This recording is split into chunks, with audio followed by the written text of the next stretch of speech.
Good afternoon.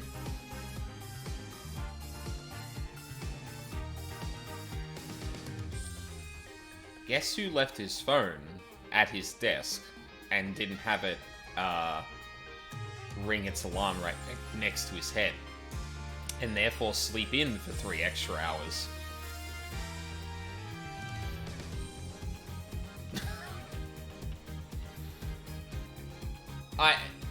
Yeah, that's a good guess. That's a good guess. It's fucking wild because, like, there have been some mornings where, like, you know, had to talk to the neighbors or had to get errands done before a certain time, and, you know, the stream, the time I scheduled the stream interrupts that, and so I end up being a bit late or, like, something like that. But this time it was just like, nah, I left my fucking phone in here.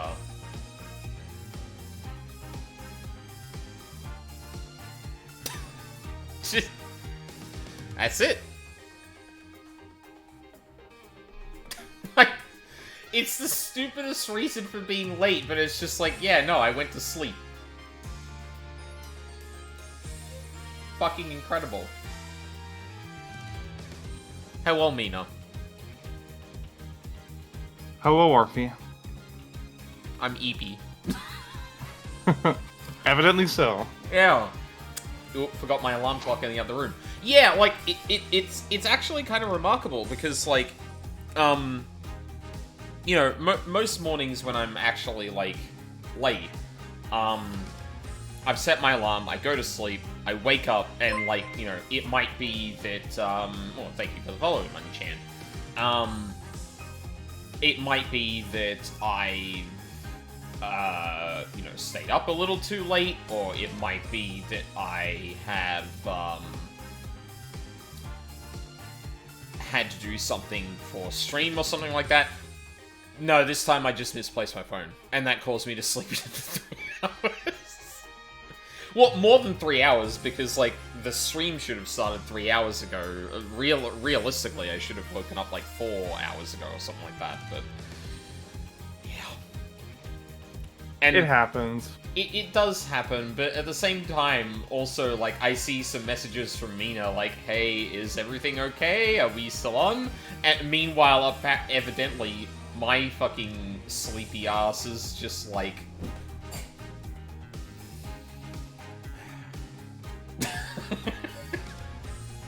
just... If smartphones had never been invented, this would have happened. This never would have happened. Yeah, I never would have trained myself to actually be awake because of my fucking alarm. And, you know, evidently just sleep in until I stir. Still all have dedicated alarm clocks in our rooms. Honestly, I should probably do that myself, so I just don't forget. Because I've definitely, depending on the day, I need to wake up at different times depending on whether I'm going to go in the office or not. And I have definitely forgotten to set my alarm for that. Because my phone, like, I customize the alarm on my phone to just, oh yeah, I'm probably not going to wake up crack of dawn like I usually do for the wake up, so I'll go a little bit later and just, you know, change it. But, like, I should probably at least have, like, a baseline of, like, okay, this item here is just gonna wake me up when I need to. Anyway, we should probably get started because, yeah, we don't have too much time today because my fucking ass slept in. And you can all say a very big thank you to Mina for still doing something today, despite the fact that, sir, I completely forgot that was his fucking idle animation. Also, hello, Emily. Good to see you in chat today. You know that? Yeah, we're IRLs, as the youths say. Hell yeah. I don't know why. Someone asked me recently, like, you know, just something about internet friends and, friends I have, like, that are local.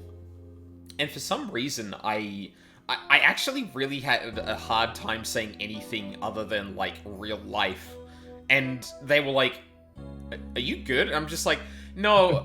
And, like I'm trying to like the phrase real life friends has been drilled into me because of my parents for so long that like Yeah. I don't want to say that because like it implies like a lesser kind of tier of friendship when in reality like no, it is a different subset of friends I have.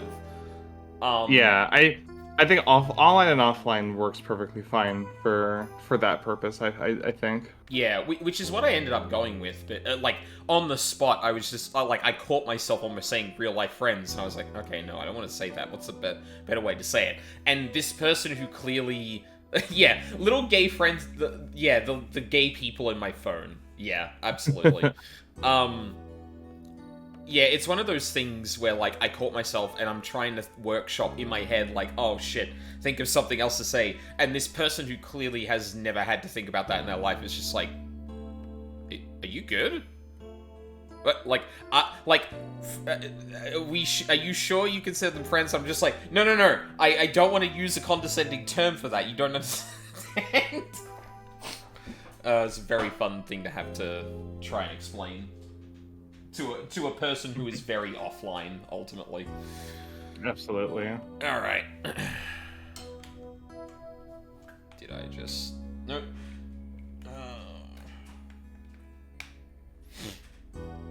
I was playing AC6 last night, and... Actually, yeah, that's kind of weird. I was playing, Armored Core last night with my controller, and that was working, and I didn't actually end up turning my PC off. Yet, I pick up the controller this morning, and it's... I really gotta figure out what the fuck is wrong with this stuff. Damn grass touches. Yeah, yeah, that's what I'll call. That's what I'll call offline friends. Grass touches. All right. So I'm a bit EP, and I don't quite remember what we just talked about with him. Oh yeah, we're probably getting more detail in the blackmail letter. Yeah, that makes sense. I think you're about to head back to the. Oh, actually, we can check. You can check your checklist. I can check my checklist.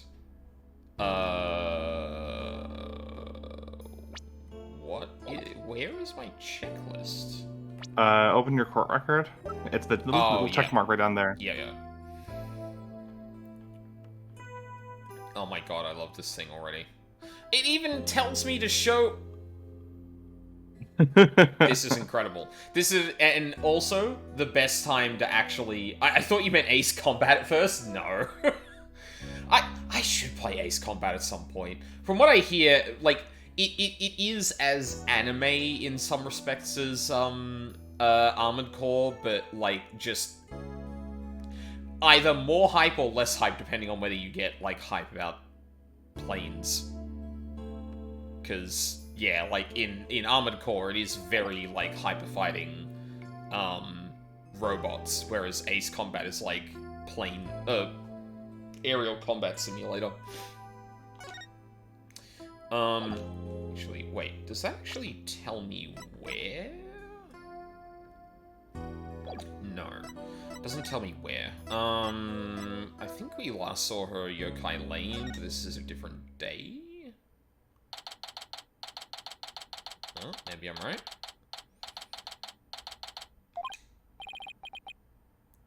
Hey, isn't that... Oh. You dare imprison me? Jinxie? She's acting really strange.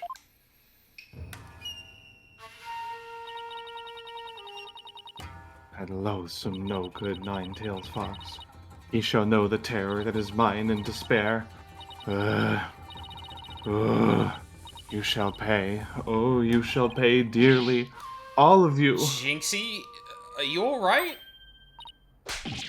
Ah! Oh, is that you, Mr. Demon Lawyer? Morning, Jinxie. Morning? Isn't it already past noon? Jinxie, I don't need this from you. I don't need this from you right now. I know it's past noon. I know I'm late. That's so funny considering the circumstances. What am I doing here? Last I remember, I lay down to take a nap back at the manor. She's just like me for real. Oh no. It must have been the Makura Gaishi. Makura Gaishi? Ever wake after a restless night's sleep to find your pillow in an unusual place? Or that you've been sleeping on the floor or in the hallway? This is the most appropriate fucking cutscene that could ever have played based on the fact that I just fucking slept in. What the fuck? Well, it's that yokai's fault. The Makura Gaishi preys on people while they're asleep. It sounds like you just need to be tucked in really tight, or maybe a snug sleeping bag. You ever heard of weighted blankets? I hear they're all the rage. Jinxie, how come you don't have any charms on your forehead? I don't? Oh, they must have fallen off. Without them, evil things can creep into me. I'd say we had more than... we had a more than adequate demonstration of that just now. I'd better reapply them.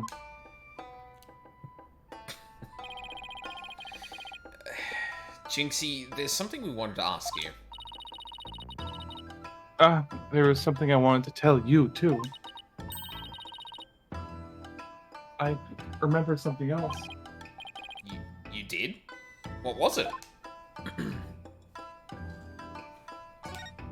Don't worry about going into dialogue at all. Jinxie, can you tell us what you remembered? Well, after the trial, I remembered lots of stuff. There was one thing I thought was really weird. I was afraid to ask, but here goes. Really? What? It's about the yokai feathers and tracks. They weren't there when I first opened the door. Yeah, that tracks. Wait, That tracks. what? Meaning you can't do this to me, I'm too sleepy. Are you sure? Uh-huh. My memory's crystal clear now. So, you're saying they were left at the crime scene after you found it? This could spell major trouble, Apollo. Why? Because Jinxie is already accused of leaving the feathers and tracks at the scene. If they weren't there when she discovered the crime scene, it'll totally fuel the claim that she fabricated the evidence later on. Ah!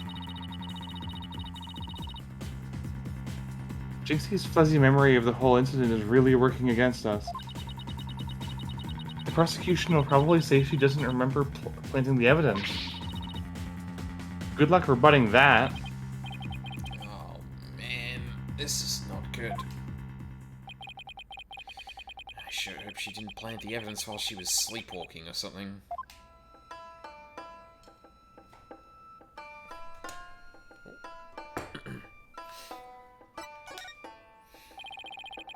Jinxie, you wouldn't happen to know how to open the Forbidden Chamber, would you?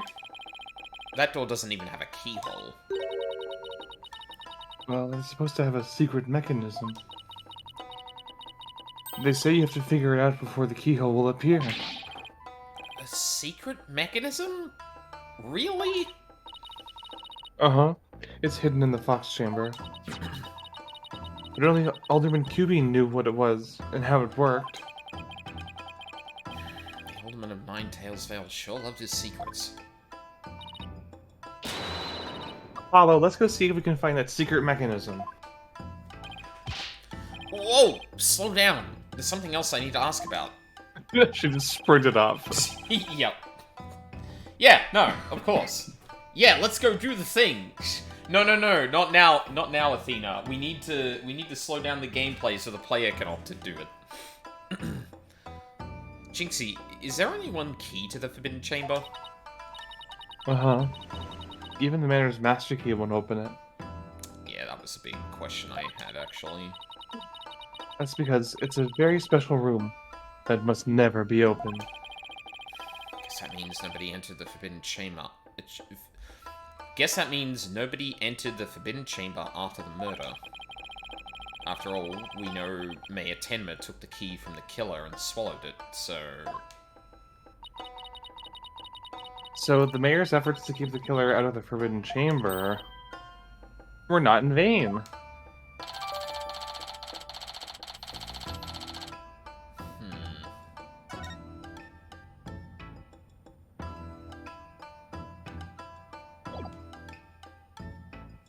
We haven't really talked much about, like, whether someone went in or out of the chamber, come to think of it.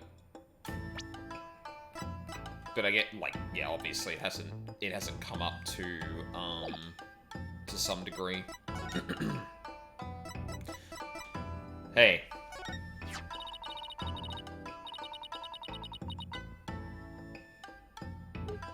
Although when QB made that statue, it's a token of goodwill. I think it was meant to be for Ninetales Vale in Tenma Town. Token of goodwill? But the two yokai are fighting. Fighting? Oh, I see what you mean. The cup portion's missing. Oh. Yeah, there's... like, the sleeve just kind of ends without an arm in Yeah. it. His statue originally depicted the two yokai holding up a cup in celebration. But it sure doesn't look that way now, does it? We need to find that bit. Maybe it... Oh, let's go. Oh, no, you're good. Maybe it broke when it was used to hit Mayor Tenma on the head. That would explain it. I guess the only people who knew what it really looked like were the Alderman and I. Now it's just me, but its symbol of goodwill will be forever etched in my mind. Wait, the Alderman and you? Token of goodwill made in secret. Jinxie is now the only one who knows what the original looked like. So, is there anything else we should know about Jinxie? No, that's about it. My bracelet is reacting. Jinxie, you wouldn't happen to be in Justice We Trust. Ah!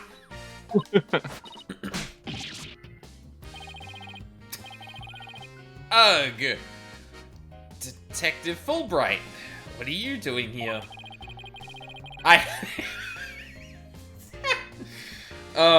Just adding the fucking, just adding the physics of the fucking,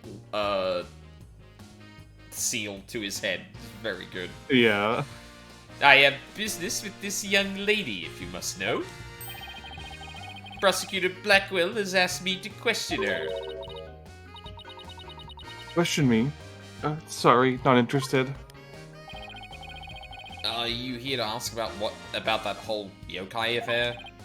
That's right. Specifically, we want to ask... Ah, but I can't tell you that now, can I? Oh, come on, please. We're partners in justice, right? No. Prosecutor Blackwell specifically told me my questions were the utmost justice. Or were of the utmost justice. I will not fall for your lies. In justice we trust. But my name is Apollo Justice. Your name is what? Twisted Samurai sure has him on a short leash. So, you're not a ghost? Maybe some sort of urban troll, then? Now, come along, Miss Tenma, to the station with you. Oh. He took her away. Missed my chance to see what she was lying about. Well, at least we found out there's a secret mechanism for opening the chamber. Let's go check it out. Sprints off again. Yeah. I just hope they let us in now. I mean, Fulbright's gone. You should be fine.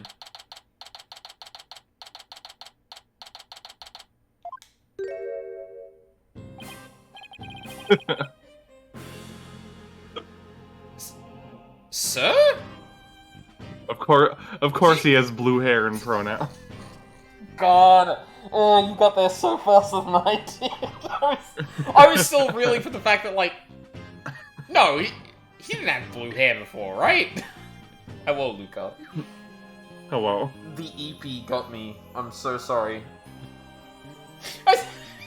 This is also really funny, the week that Luca was like, hey, Wolfie's such an inspiration, and then my dumbass leaving my phone in in the office, like, I'm sure not missing anything right now.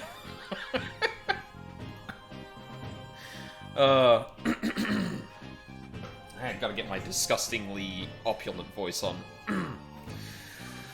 Oh, what an absolutely fabulous scent. My controller? Oh, there we go. I'm so glad I had these carnations imported from England. Nothing but the finest will do. Perhaps I should place one aside for our dearly departed alderman.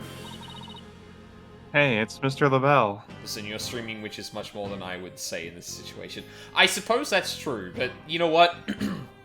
That's far more on Mina for being a good sport and being like, sure, I'll stream. I'll be on stream for a little, potentially a little later than I usually am, but it's far less on me just being like, oh, what an effort Wolfie put in, as opposed to like, yeah, no, this is all Mina, like, being okay with, yeah, Mina is the best sport. That's very true. Like I said. Thank you. Oh no, I was doing it the right way. Everyone should say thank you, Mina.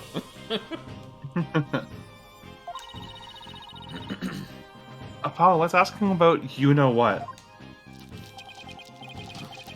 Oh yeah. Before we search the Fox Chamber, we should ask about the blackmail letter. Why, if it isn't the mayor's little lawyers, what do you want with me? Oh, there's something we wanted to ask. Where's that ringing coming from? You'll have to excuse me. Oh my god! Incredible. Okay, listen. Whatever criticisms I will ever end up having of this game, A, it's still goofy as fuck, and B, the character designers were on fire in this game. Absolutely, yeah. Hello, LaBelle here. What the? Those things on his shoulders are cell phones? Yes, about that. You must forgive me. This whole matter with the Mayor Tenma has been a complete nightmare. Where do you buy clothes like that? You don't.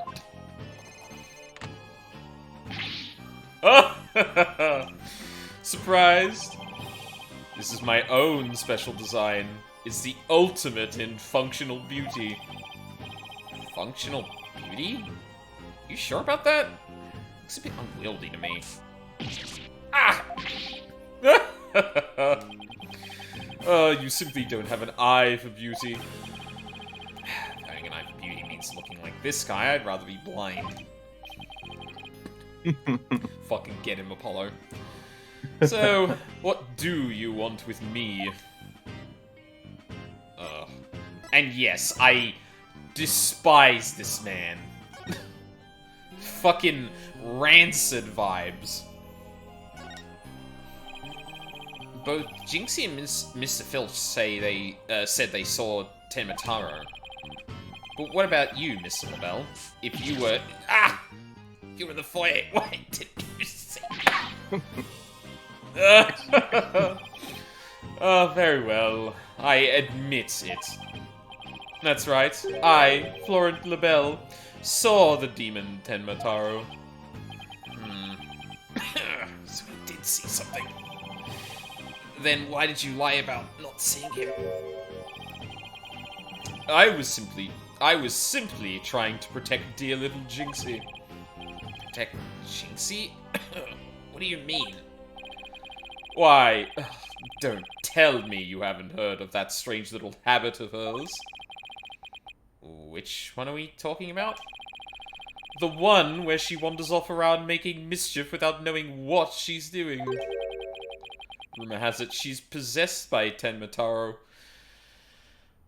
Which is, convenient considering the last encounter with her had her kind of, like, spaced out a bit.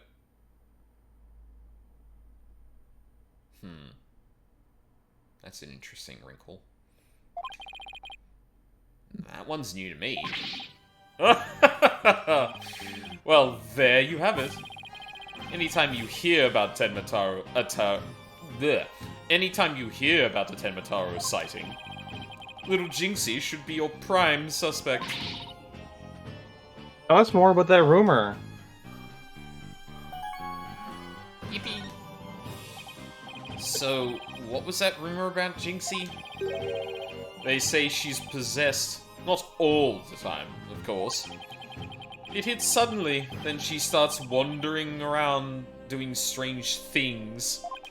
Why are you emphasizing words like that? Is that so? Although, come to think of it...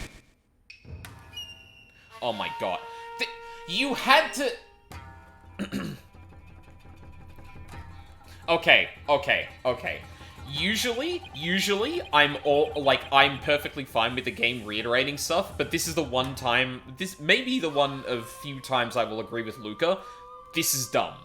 We needed to talk to Jinxie to be automatically shipped over to this part of the conversation. That was literally minutes ago. That certainly would explain how she was acting earlier.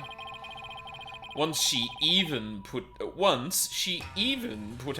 a Tenmataro costume and wandered around the woods at night. She did?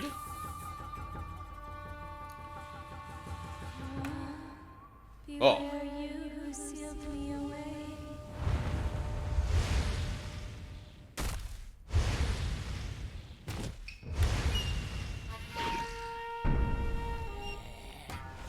It was like the most random ass thing to get an anime cutscene.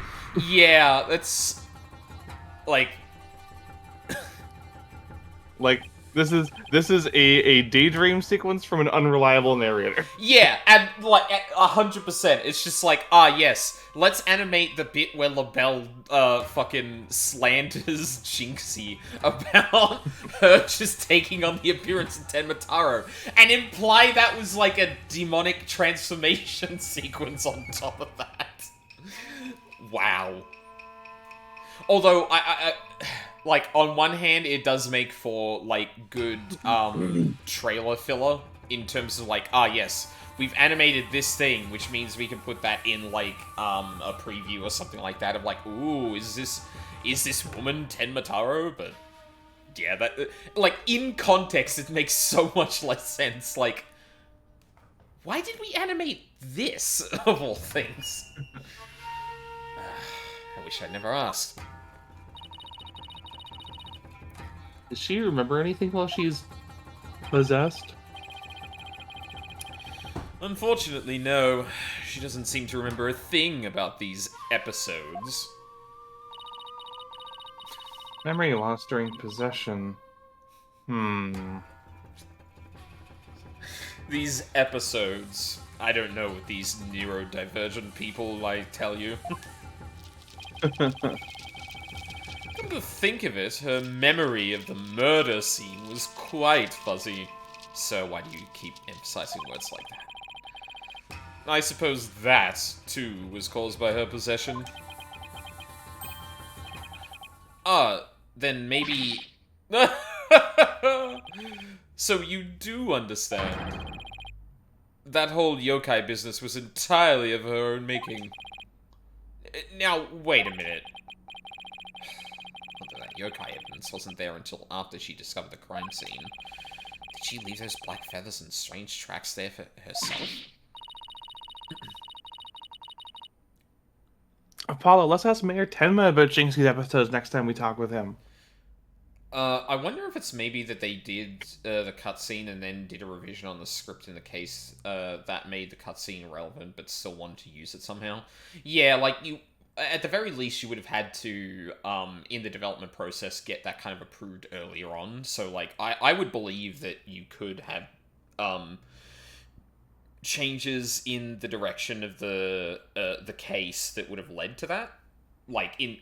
Instead, originally Athena and Apollo were just wandering through the woods and saw that themselves, but that also feels like some fucking Professor Layton shit in terms of like, whoa, this person's doing magic right in front of us. Oh my god, that's magic right there. No, it isn't. And then they would have had to explain away the fact that like it wasn't what they saw. So, in actuality, the scene directed that way makes much more sense as a like dream sequence or like an visualizing an accusation as opposed to actually being real. Because yeah, that is 100% some Professor Layton shit.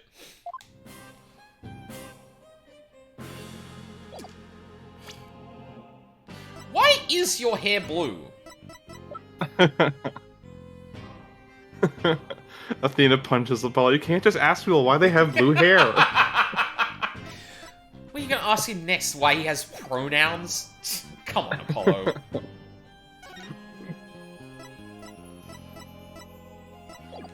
Nah, his ass would absolutely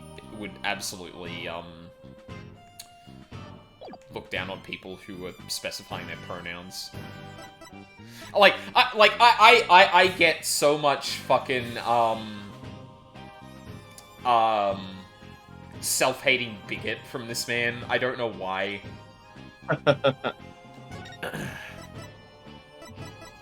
Blue hair and pronouns? More likely than you think. What is that? It's the blackmail letter, but it wasn't sent to Alderman QB. It was sent to Mayor Tenma. And? Your point being... Someone took the letter from the mayor's briefcase, and then placed it in the alderman's pocket after he was murdered. Florent Milo Yiannopoulos LaBelle. Listen, I wasn't gonna name names, but you know, like, when you're right, you're right. It's like fucking, oh god, I was watching, the, Dragon Ball Z abridged commentary, and there's a moment where Taka, voices a character, like, on a news show, like, in the background. It's just like, I don't think it's racist to call the mayor a son of a bitch in the Dragon Ball universe where the mayor is actually a dog. And, like, I don't know why Scott made such a point of it, but he paused and said, like, so, you want to know who that was based off? Milo Yiannopoulos. And I was like... I really didn't need that, but it is very funny to point out. Well, yeah, I use she and her, but I've never used... God, newest girl. Sir, ma'am, thank you. Oh, ma'am, right. There's actually an amazing joke in Yu-Gi-Oh! GX about that. Really? And yeah, so Dr. Crawler is like the main antagonist for like the first like slice of life arc of the series. And he's a very effeminate man who talks with a very effeminate voice. Mm-hmm. And he's very insistent on being called doctor because he earned his PhD, damn it.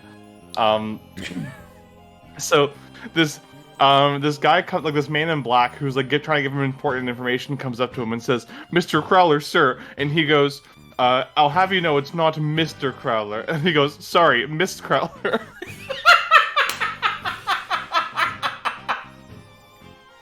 And it's not played like it's like a homophobic joke. Like the guy is like legitimately well-meaning. He's like, "Oh, I'm sorry." Yeah. What he says is, "I'm sorry, I'm new here, Mrs. Crowler." Yeah. Oh, that's See, you can make fucking pronouns jokes. It's actually really easy. You just have to not be an asshole. Yeah, like But he's, yeah, he's just- just genuinely like, oh, I'm sorry, I didn't know. Yeah, like a well-meaning person who isn't around a lot is like, oh, I'm sorry, miss. Fuck, that's great. Yeah, it's very funny. Is Yukio woke? Good question, Luca. Incredible question. Oh, you don't say. You wouldn't happen to be the one who made the switch, would you? After all, you're the only one who knew that the blackmail letter was in his briefcase. I'm sorry. It keep like I keep looking at him and seeing blue hair, and I'm like, how in the actual fuck is this gonna come up in the case? Because there's no way they don't change his hair color for some reason, and I'm sitting here like, what in the actual fuck is gonna be the explanation? Like, did he put shit in his hair that ended up, like, rusting? Like, it's, like that's where my brain is kind of grabbing at the moment. Probably a combination of, like, me not sleeping and also, me sleeping too much. And, not really thinking this through. Ace turning Ramona. Luca, oh my god. Ancient Gear Golem, more like Ancient Gay Golem. True. Oh, actually, I don't think I read that first bit. After all, you're the one who knew that the blackmail letter was in the briefcase, so naturally you... Perhaps that shot of cologne will make those scales fall from your eyes. Oh, my eyes fall from their sockets. Is it possible that you would like to frame me as a potential suspect? It's so funny in a metatextual way that he's like, oh, how could you possibly frame me for doing this? When we saw him in the cutscene murdering a man! Is she a manic pixie dream girl, or is she just an autistic woman the narrative doesn't consider? True! But we shouldn't talk about Lavelle like that. What would make you raise such an outrageous allegation in the first place? Oh, well... Apollo just gestures. Murder pixie dream girl, thank you, Volpix. My only crime is being born as beautiful as you see here. In other words, you have nothing. Now, let me show you what to do with this garbage. That's a good face. This needs the gay flag with a question mark next to it. Next to his face. You're so right. This fucking incredible face. You can't destroy evidence like that. Watch me. What Apollo, why'd you show it to us? Yeah, no, like it's not quite showing Von Karma the DL6 incident case files, but it's close. What? Do Yeah, Apollo's like, hey, we think you're a suspect. Here's why. Yoink. Yeah. What do you mean? It's a good thing this is the Ace Attorney universe, and we don't keep any backup copies of any of the evidence we get. Yeah. You know what's really funny? They actually do have a decent... Like, it would be more difficult to write than just the antagonist grabbing the piece of evidence and ripping it up. But, like... And it would be a really clever callback. Evidence law. You can just say, like, yeah, that's not relevant. You're saying this is relevant to the case, but it's not yet. So you can't just present it like it is actually relevant to the case, right? They forgot about that shit so fast. I know, and like, and I get it, because like it is something that's difficult to write around when you don't want to make it the point of the scene or of a case that you need to be thinking about that at all times. But it really is a missed opportunity as like an arse pull in terms of just saying, no, you can't present this evidence, when like yeah, like, you already established a thing that can conveniently get evidence out of the way. But, no, and as silly as it is, I do, yeah, as silly as it is, and does definitely go with the vibe of the game being a bit goofy here and there, you every now and then you could just call back to that. You could just call back to the evidence law, but, like, the reason they probably don't do that is specifically because if you did apply it in every single case, there's so much shit that doesn't actually make sense, right? Yeah. Like, you can't just... At the end of the day... Sorry, go on. No, alright, that was the end of my thought. At the end of the day, they decide there's only 4 important things to carry on from Rise from the Ashes. Emma Skye, Mike Meekins, the Blue Badger, Edgeworth being a huge Steel Samurai fanboy. Yep. And you know what? I'm perfectly fine with that.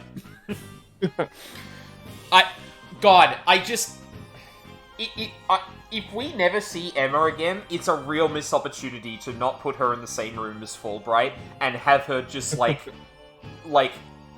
age in that man's presence. Because she's just like, this fucking Boy Scouts are higher rank than I am, and I can barely investigate crimes for my job. I hate it here. She kicks a rock and she's like, why didn't I get assigned to the gorgeous murder prosecutor? Yeah, right. What do you mean I can't? I just did. Feel a little lighter now. You just want a one-way trip to the top of my most annoying people ever list, buddy.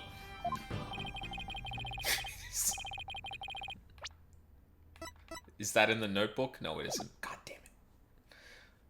That, honestly, I don't know if they'll ever do this, but it's a real missed opportunity to not put, like, scribbles in this thing. Of just, like, random thoughts from Apollo. That would be great. Like in, like, the Life is Strange journals. Yes! Oh! Or the Night in the Woods journals. Those especially. I love, like, people still quote Greg Rules, okay? Yeah. Like, I'm pretty sure it predates, like, the whole, blank, okay? As a phrase. Like, complete sentence, okay? But, and it's really funny in hindsight to see, to experience, like, people, like, saying that. Like, I know that mostly through, RTVS and Holly specifically, of just, like, blank, okay? And then going back and seeing that and just being like, does that actually, is that the Genesis? The genesis of it, yeah, exactly. Arthur Mormon journal, oh god. Fuck. I'm so sad about Life is Strange. I, like, sorry, this is a weird tangent, but, like, I played the first game, fucking adore that game. That's one of my favorite games of all time. And then I think around the time they were announcing new games, there was a voice actor strike. So I was just like, okay, I'm not touching that for now. I might see it down the line. Before the storm was made entirely with scab labor, and it's by the people who are currently fucking up Life is Strange. Yeah, that's what I was gonna say. It's just like, I hadn't been paying attention to it a lot, and a person I follow on 14 Twitter is a big Life is Strange fan, and I saw some stuff they're doing with Life is Strange, and I saw a spoiler for the new game.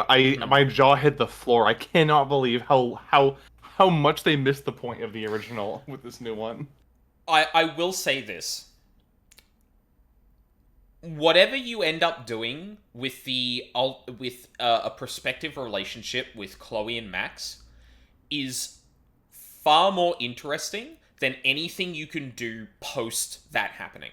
Like, I don't care if you think, like, I don't necessarily care if you think that, like, you know, in the instance that Chloe and Max are together, to be vague and non-spoilery, I don't care if you think that that wouldn't have worked in the end, or, like, you know, you don't think that's necessarily a good thing that they end up together. But, like, it's one thing to just be like, I don't know if that would work out, and another thing to be like, hey, it didn't work out, and anyway, we're gonna see what Max is like after that. Like, you cannot sell me on anything that is not that relationship unfolding. Especially since the original creators in Life is Strange 2 say that it does work out.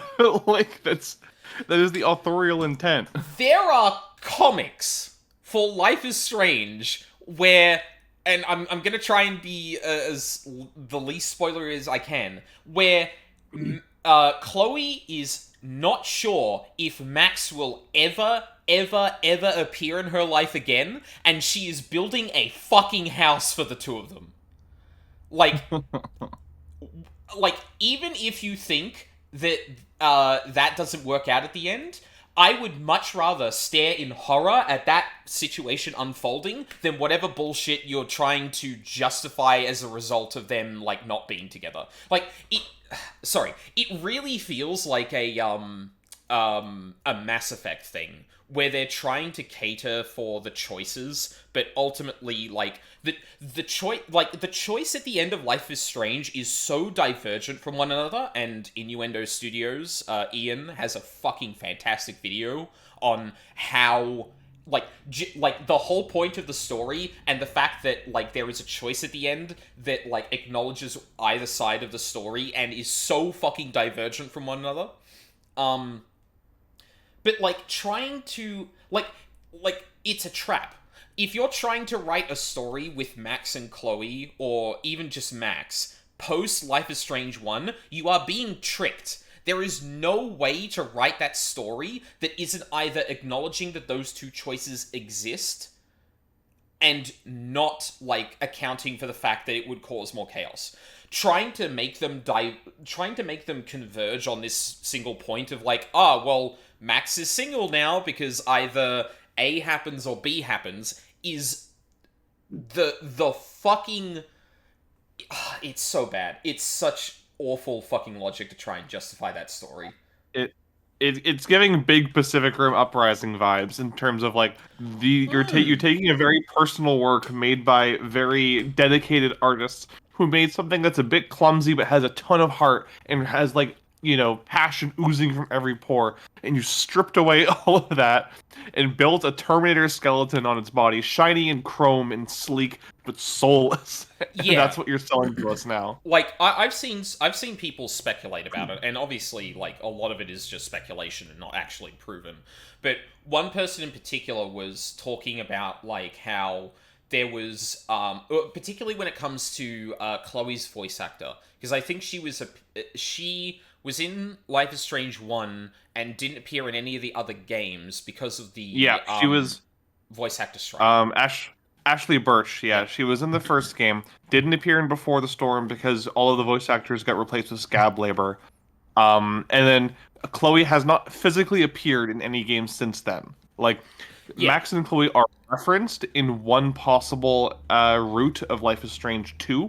And I think that was the perfect Easter egg to, like, cap off their story to show, oh yeah, no, they're still doing okay. Yeah. But, yeah, like, and some people speculate, like, oh yeah, we couldn't, we can't have Chloe back because obviously, like, we have a slight against the voice actor. But, like, the decisions for double exposure specifically feel so on track with that kind of thinking. Just like corporate, we have this franchise, let's bring back Max, just write it in a way that it, like, on the surface kind of makes sense to some degree. Like, honestly, Life is Strange, like, the most interested I was in Life is Strange is not Max and Chloe. Although, I do love seeing those two gays together, don't get me wrong. But, like, I feel like it works better as an anthology. So, like, when it talked about Life is Strange 2, it wasn't Max and Chloe, or it wasn't even Max, like, again. It was, it was some kid, like, who started discovering that he has powers, and it was, like, brothers. So, I don't know if that's true. So I think my hot take is that Life is Strange 2 is a much better game than Life is Strange 1, and I say that as someone who adored Life is Strange 1. 2 was a much better game, narratively, mechanically, thematically, but and this is I'm gonna drop something that I think is true. It Okay. didn't do nearly as well financially because it's about two brown boys instead of two white girls. Like No, yeah, 100%. it's I believe that. it's so shitty that people didn't give that game a chance because they're like, oh, it doesn't have lesbians in it, whatever, I'm not interested. And it's like, but you're missing out on such a good story. Like, it's so good. And I don't like Life is Strange, True Colors. I don't think it's a very good game at all, but at least it's original. At least it's trying something different. Like it's continuing with the anthology spirit, and it's like we're not going back to the well-worn cast of the first two games. We're gonna make our own cast, set it in its own location with its own murder mystery, Mhm. and it's entirely its own thing. Minus the fact that there was a character who appeared in Before the Storm because that was Deck Nine's previous game. Hmm. Um, so to see from them go from that, um, to just returning to the well of Max again is just like it's despicable. Like it's disgusting. I already have my problems with Deck Nine as a studio because apparently their leadership are like full on Nazis, which is like really awful to hear. No disrespect to all the very talented artists who work there. There have been several articles written about how awful the leadership is and how disgustingly bigoted their internal like culture is. So to see that the license for this this franchise that gave us two incredible, heartfelt, extremely meaningful games is now in the hands of these people, it makes my stomach turn. It's gross. I hate it. Yeah. I remember I was vague tweeting about, like, oh man, mate, remind me not to play any Deck 9 Life is Strange games, because whoa. And then Vi linked me to an article that was like, here's all the racist shit that's appeared in Deck 9, and I'm like, what? I was talking about, like, not respecting, like, Chloe and Max's characters. What the fuck is this shit? Yeah, fucking incredible. And yeah, like, unfortunately, yeah, Luca is, uh, words. Unfortunately, I was looking for a better word than this. Unfortunately, correct to a insane degree, because ultimately the double exposure really does feel like trotting out the corpse of the thing that you actually liked. And being like, hey, It's remember Max? And oh my god, some of the clips I've seen from that game too, of like Max just like, well, like in the game, like there being almost no justification for Max like finding a certain person attractive. I won't say who for spoiler reasons. And then everyone I've seen react to that clip is just like who has been playing the game. It's not just an out of context clip, as far as I understand. They're either playing like a demo or like just seeing previews and shit, and they're just like Max says a line that clearly implies that she is really into someone, and everyone I've seen react to it is just like, what? And one person even went so far as to go like, okay, whose self-insert is this character? Like, someone clearly liked Max and was like, yeah, she should be into this guy. That would be really cool, wouldn't it, guys? Just let Max and Chloe exist in a time singularity and be gay forever. Just... like... oh, man. Sorry. This is becoming a Life is Strange tangent, but, like, there's a grain of really cool thing in the idea that Max and Chloe don't stay together because Chloe is like, you're just gonna rewind time to make sure that everything's perfect, and that's not living life for me. And I think there's something to Max reckoning with that, but that's why I say, like, whatever you say happened to Chloe and Max's relationship to justify what's happening in a future game, going and looking at the thing you said happened is infinitely more interesting to me than whatever you come up with whatever you write whatever you write that used their relationship as a justification. Like, Yeah, no, it's shit. Becoming a Life is Strange tangent. It's been one for the past 10 minutes. Listen, I've been up for maybe like an hour and a half tops. Don't come at me. I think it's incredibly interesting to do a story in which you play a protagonist that makes a decision Max has to at the end of Life is Strange, and then that relationship doesn't pan out. That could be really interesting. It reminds me of Dimension 20 Never After, where for most of the player characters, the story takes place after they're happily ever after. Yeah, like, oh, fuck, The Unexpectables. They did a campaign 1, and they said that certain things happened as, you know, result of their story, but they're doing, Unexpectables 2, that's like 20 years after the fact, and there have been instances where the fact that the first story happened has been important for the second campaign. But, like, it's not in the way of, like, yeah, anyway, this happened. Anyway, look at this character from the first campaign. Look at them. They're here. You know, don't worry about whatever happened off screen. They're here now. That, like, the ultimate irony of this whole thing is, for me, like, dwelling on the actual relationship dynamics of Max and Chloe, knowing what they went through, is far more interesting to me than anything else you could ever write about them ever. So, trying to converge to make it make sense that Max is doing what she's doing in Double Exposure, like, whatever you have to write to... whatever gymnastics you have to fucking do to reach that point is going to be far more interesting than anything you reach after that point. Because they're... yeah, fuck. Like, I'm sorry, but, like, it... You don't...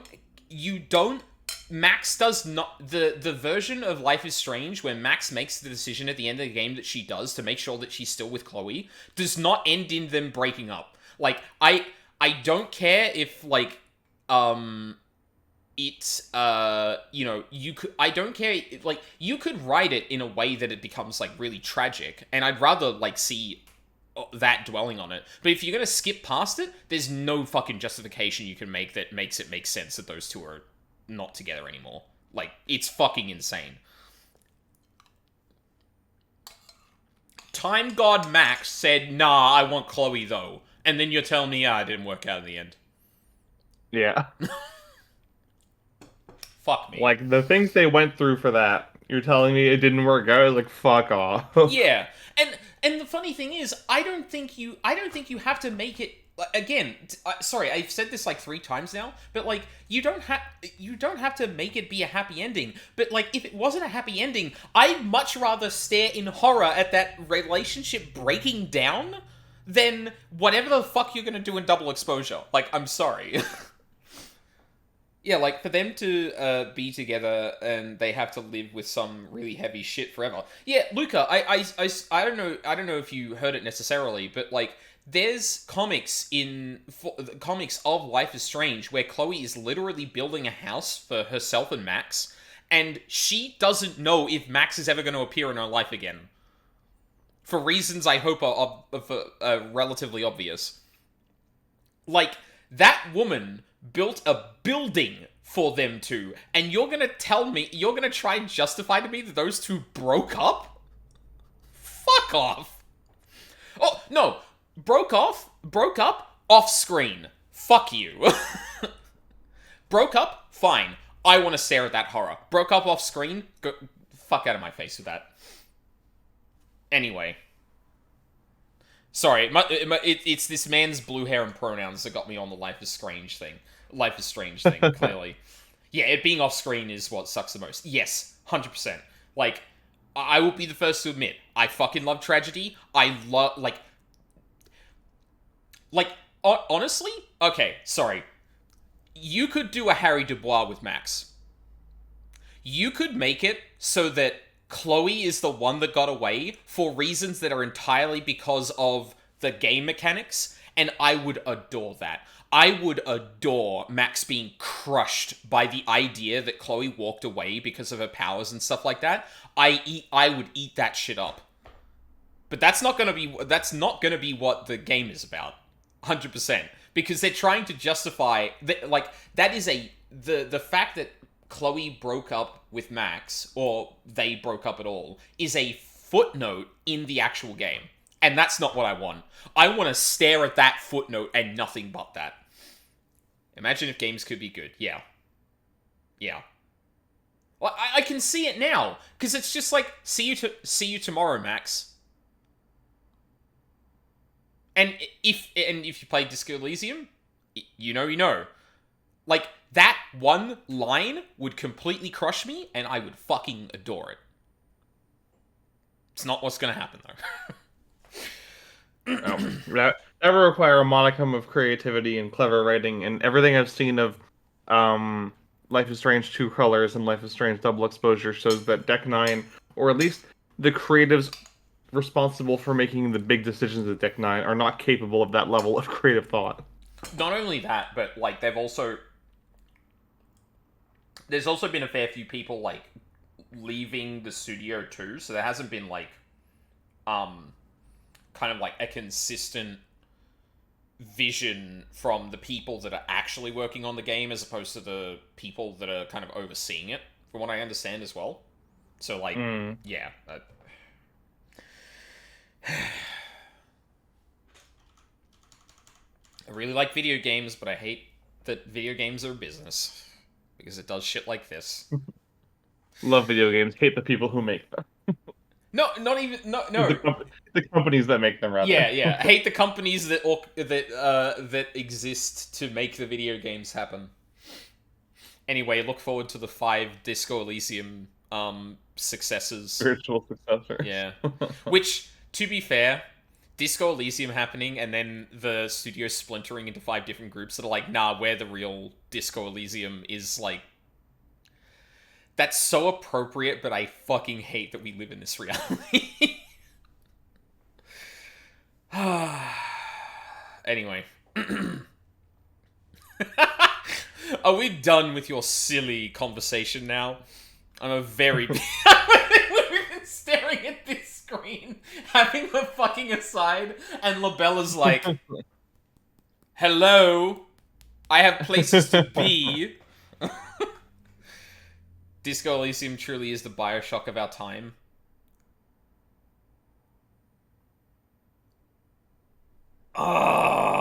Luca? Yes. I don't want to go on a Bioshock tangent because we've already been sitting here for ages, but like, 2 is the best. I'm just gonna leave it at that. Did you know that Gone Home exists because of Bioshock 2? Because the people who made Bioshock 2 splintered off into Fulbright, and Fulbright made Gone Home. Oh my god, I might have been privy to that knowledge because, oh, excuse me, it was definitely back in the day where I was paying attention a lot more to like gaming podcasts and that. But yeah, that's, there you go. My headcanon is Apollo and Athena were having this same conversation in front of him. What the hell is a Life is Strange? It's that game with the two gay women. Yeah, no. I really like the direction they're going in Double Exposure. That relationship never would have worked out, believe me. Apollo, hold me back. Yeah, Athena's just like fucking fuming. Let me at him. I guess that's it for now. Hello, LaBelle speaking. Really? You wish to carry my new product at your store? Oh, but I'm afraid it's my own private brand. It's not available to the public. What? Then I shouldn't advertise it on TV? But I don't understand. Wait, hang on, I'm too caught up in this man's voice. Just carry my new product at your store, but I'm afraid it's my own private brand. It's not available to the public. Oh my god. This man is... Fuck. Look at this perfume that I've made. No, it's not for sale at all. I just want to show everyone that I'm better than them.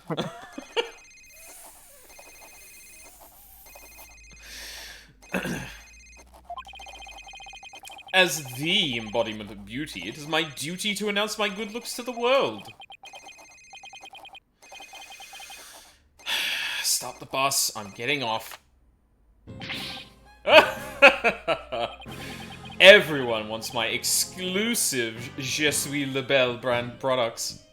Sir, why can I hear you talking in caps lock?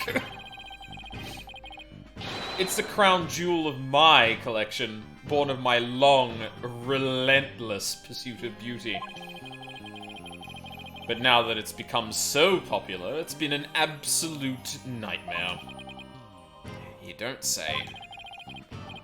Well, they can't have it. It's just for me. It's not meant for you peasants. Peasants? This is my latest product. I'm calling it... Collier? Couleur. Couleur. Couleur? Yeah, that's just French for color. Monsieur Couleur. Couleur mi labelle. A dazzling hair color that you can wash out with just water. Okay, there it is. I guess that means you can't sweat. I have 7 colors in all. You can find out more at my commercials and magazine ads. No, you're supposed to work for me, the 7 human hair colors. I'm sorry, I don't know why an Undertale joke germinated out of that, but it did. Yeah, it's not available to the public? Great sales strategy there, genius. Yeah, like, whatever fucking actual notoriety you get out of that, you could probably make more money just, like, making it actually... Yeah, no, thank you, Cookie, yes. I was thinking of, DBZA again, where they made, one of them French, and constantly refers to Couleur as Monsieur Couleur. Come to think of it, Mr. LaBelle, your hair color's changed since the last time we met. The little lady has quite the discerning eye. Here's a little sample. Consider it a gift for one who truly appreciates beauty. Oh. Apollo, what should I do? Better take it before you get a face full of cologne. Good point. Wow. Thanks, Mr. LaBelle. That's good. Couleur mi labelle added to the court record. Hair color that washes out with water. Florent Labelle's own brand is available. How is... This is evidence now? Oh god. My favorite moment of every attorney case is you get something added to your evidence and you go, how the fuck is this gonna come up? Yeah! Like, I walked in the room and his hair was different and I'm like, okay, why is this relevant to the case? But, like, no, it added it to the fucking court record too, and I'm like... It's not just a joke! Oh no! It's like a bird stood on you, but it was it was a poisonous breed. Oh, actually, I don't think I read that first line. Okay, let's head over to the Fox Chamber. We've still got to find the secret mechanism for opening the Forbidden Chamber. I'll be waiting out here for you when you want some more beauty. Stroking my carnation. Mmm.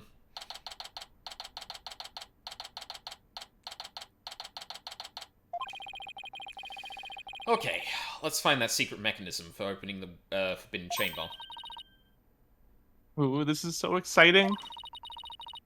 Can't wait to see how it works.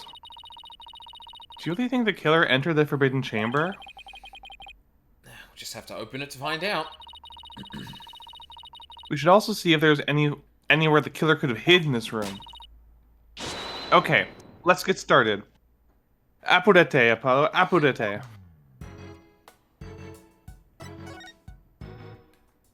Music's still good. Oh god, we're gonna re-examine the whole fucking room.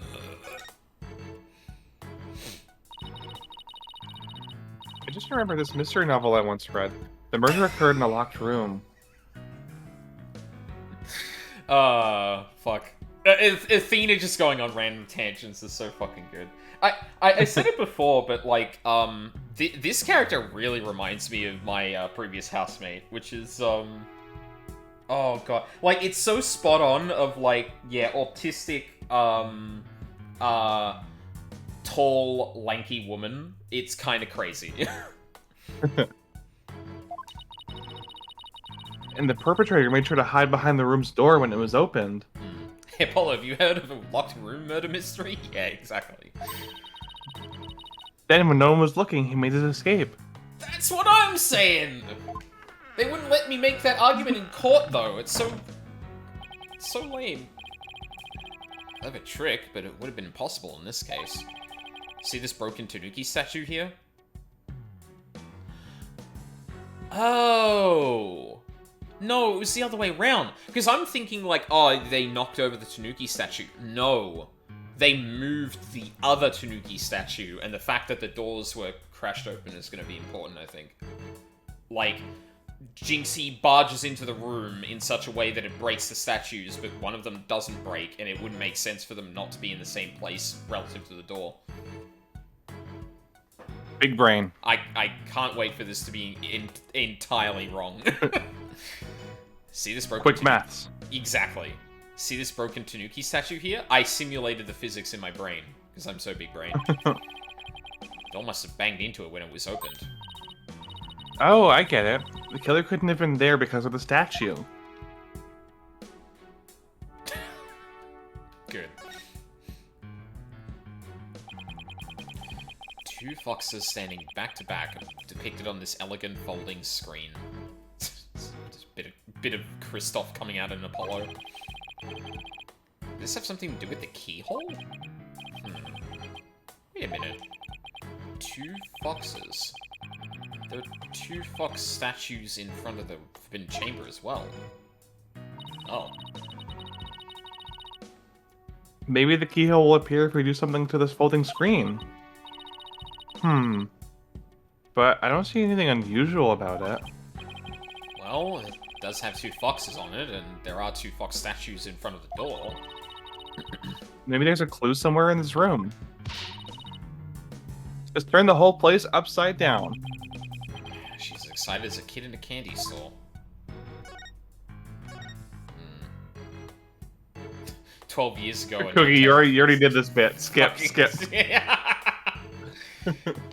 Oh, we're not doing the bit again. I'm sorry, Cookie. Oh. Oh, you could examine the individual doors. I wouldn't have thought of that. Better take a look behind this door, too.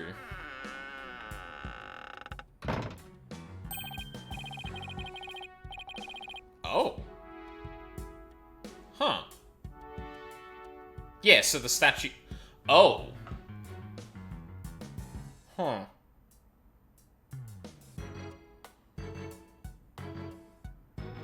So the door actually hit the wall.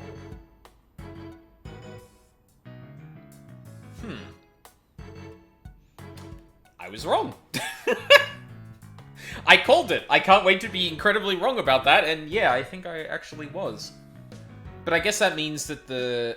Yeah, so the statue was where it was when this happened, because otherwise it wouldn't have hit the wall. It would have hit the statue, like the other one. Whereas the other one hit the statue and didn't fully open as a result. Yeah. I guess it could still be on the side that's broken, then? Yeah, because, like, if you throw open both doors, the one to your left hits the statue and breaks it. But that means that there's a maximum kind of distance that it can open before it comes back. So you throw both of them open and you can't see on the left side because of the door. So it still could be on the left side then?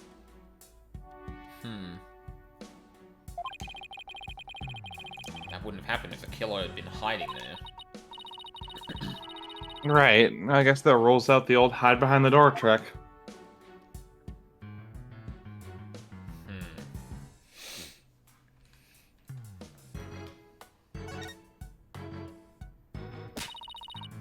Maybe the killer hid under this table. That would be a terrible hiding place. The Alderman's body would have been right above. Maybe you're right. I guess the underside is a bit... Oh, wait, there's something under the table. Let's check it out. Under the... Oh. Oh, that's weird. It was very disorienting. Yeah, like, so, for those, yeah, this probably makes a bit more sense on DS, but I'm using my left control stick to move the hand around, and the second I get to about here, it starts tilting your view instead of, like, moving the hand up and down. Which is a bit weird, but I guess that... yeah. Anyway, that's the other side of the...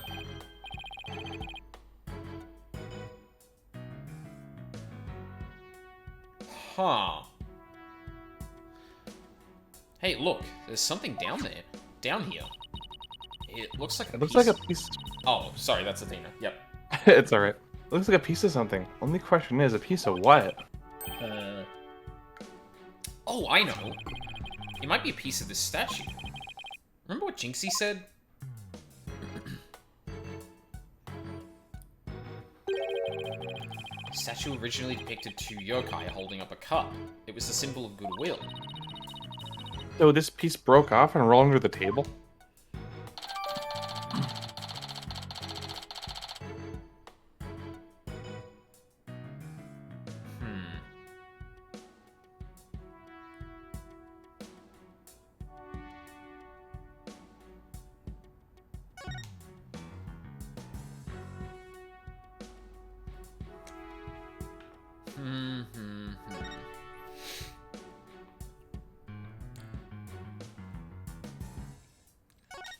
Fox statue.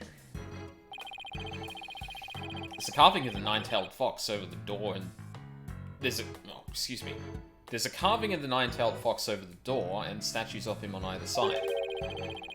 The way those two statues are glaring, it's like they're guarding the door from us. Come to think of it, there are two foxes on the folding screen as well. Can't be a coincidence, can it? Hey, the statue moves. Don't get carried away now. I mean, who knows? Might trigger a trap. I can handle it. If a spear comes shooting my way, I'll snatch it out of the air. After all, I have the reflexes of a regular karate kid. I believe her, she could. Yeah, I believe her too. Did you see her, fucking flip that cop over? Exactly. She's got sick judo skills. Yep. I guess if you can catch something that fast out of midair, you can accomplish anything. Still... There might be something to the fact that these fox statues rotate. Athena, you need to collect your 4 medallions and place them in the base of the statue to make it...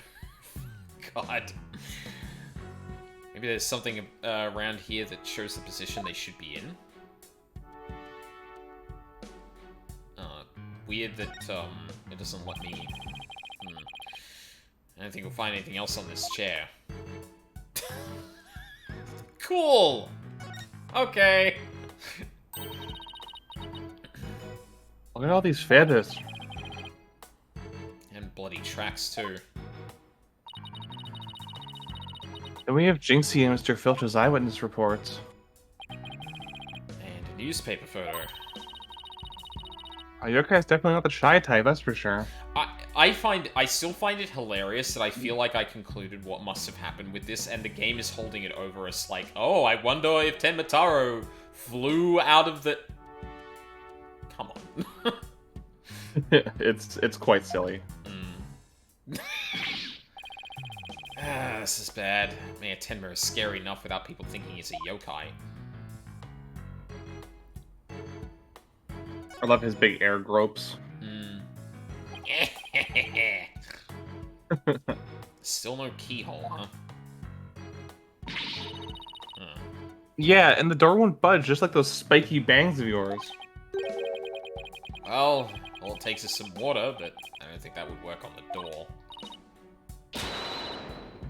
Oh, I know. I'll break it down with a body slam. Do it, Athena. I seriously doubt you could do that. Kisk, how do you know if I haven't even tried? No, wait, don't. Ah! As much as you hate losing, Athena, I think the doll would win this match. She's so good. Well, I can't think of anywhere else to look. You find anything, Apollo? We'll never find the keyhole to the Forbidden Chamber at this rate. Something about that folding screen. You know how those fox statues in front of the Forbidden Chamber move? That screen might be a clue as to how we're supposed to position them or something.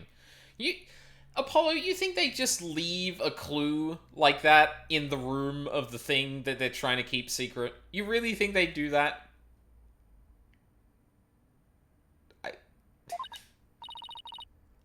Hey, I bet you're right. That's so weird. Let's go over that stream with a fine-tooth comb. I think my personal weirdest instance of this trope is in Insomniac's Spider-Man 2.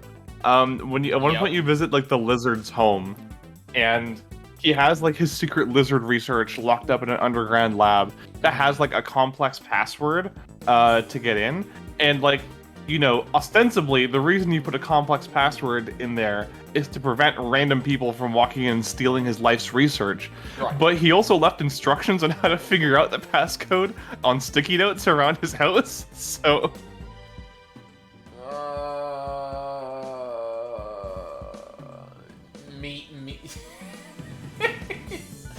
me trying to make sure I always can figure out my own password when it's I can't remember which one I've used.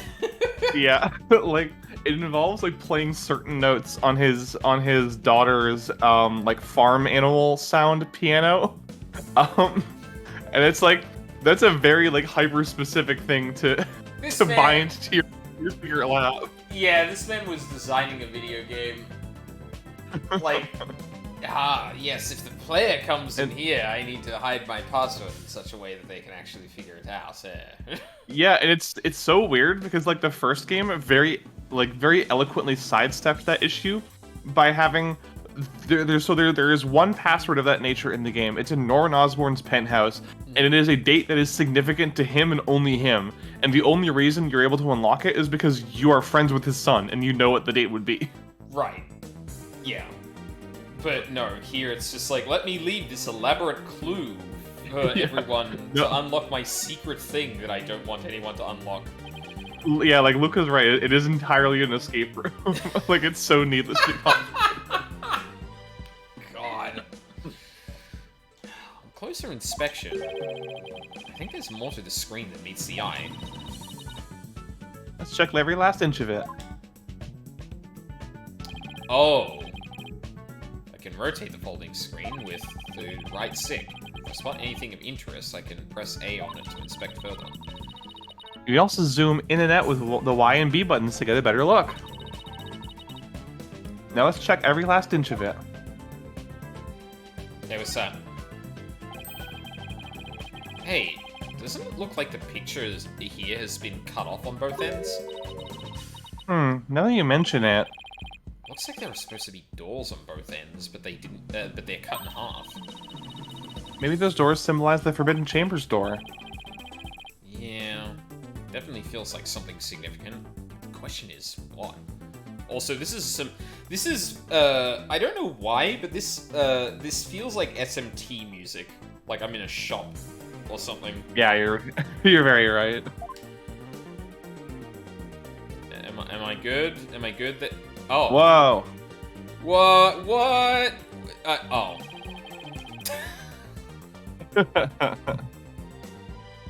I misclicked.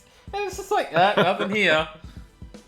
Oh yeah, nothing here. Like, I'm just like Apollo touching the screen just right next to, but not on the key. Like, Yeah, there's and nothing Athena's here. like, I don't know what you're talking about. That's just a normal hexagon. It's a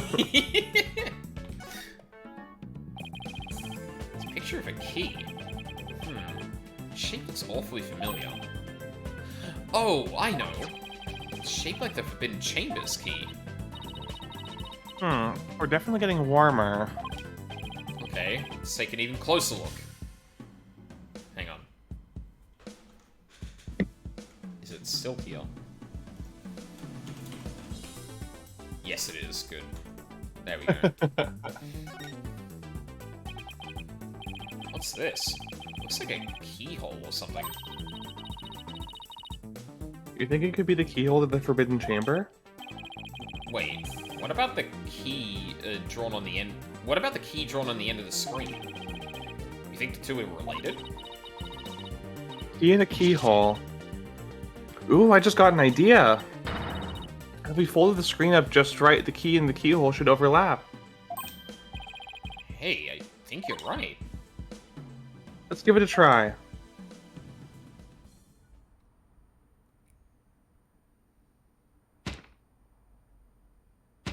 Oh my god. Look, a door. Yeah, and it's open too. The two foxes are now facing each other. So... Hey, what if we made those fox statues face each other?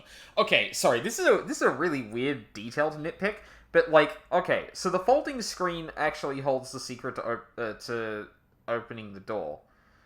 But in the ordinary folding screen, you show the foxes facing away from... Or, you show the foxes facing away from each other and facing the door. You don't need to fold the screen to think, maybe the direction the foxes are looking at would open the door, or be one of the things to open the door. It's one of those things where it's like, I could probably deduce that before you did the, oh, actually, there's a secret way of figuring it out for real that I just assumed because of the way the thing was designed. Weird detail, but... Yeah. Apollo, let's go check out the two statues. Don't worry, dear player, we've eliminated any chance of there being gameplay here. Yeah. Don't worry, you don't have to solve a riddle for real. Like, you'll be fine. Okay, help me move the two statues so they face each other, just like on the screen.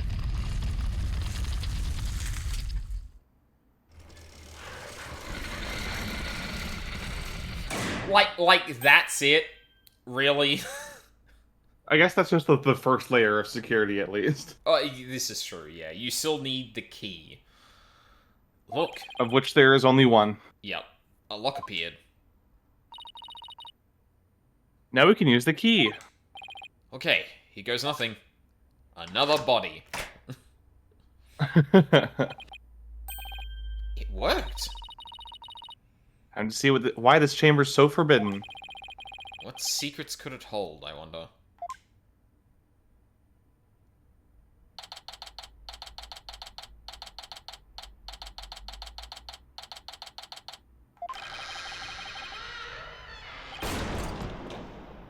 Wow, excellent timing with the text there.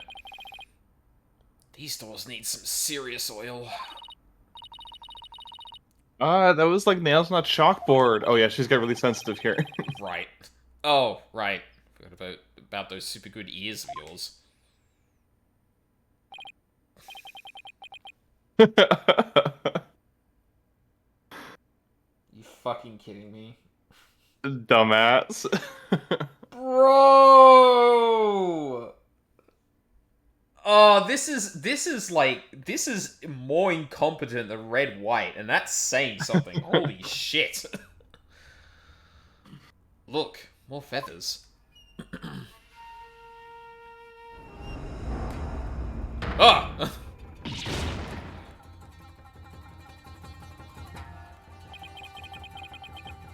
What the heck is that? Is that a Tenmataro statue? But there's something odd about it. All I know is I don't like it, but I can't explain why. You okay, Athena? You look kind of pale. You're not scared, are you? What, of this thing? Don't make me laugh. Really? Hey, look. What? What is it? Over there on the left. There's a bunch of staves on the rack. They look kind of like the stuff we saw earlier. You mean the one Jinxie said she saw Tamatado carrying? Yeah, I bet our Tenmataro impersonator really did come in here at some point. Well, what are we waiting for? Let's search the place.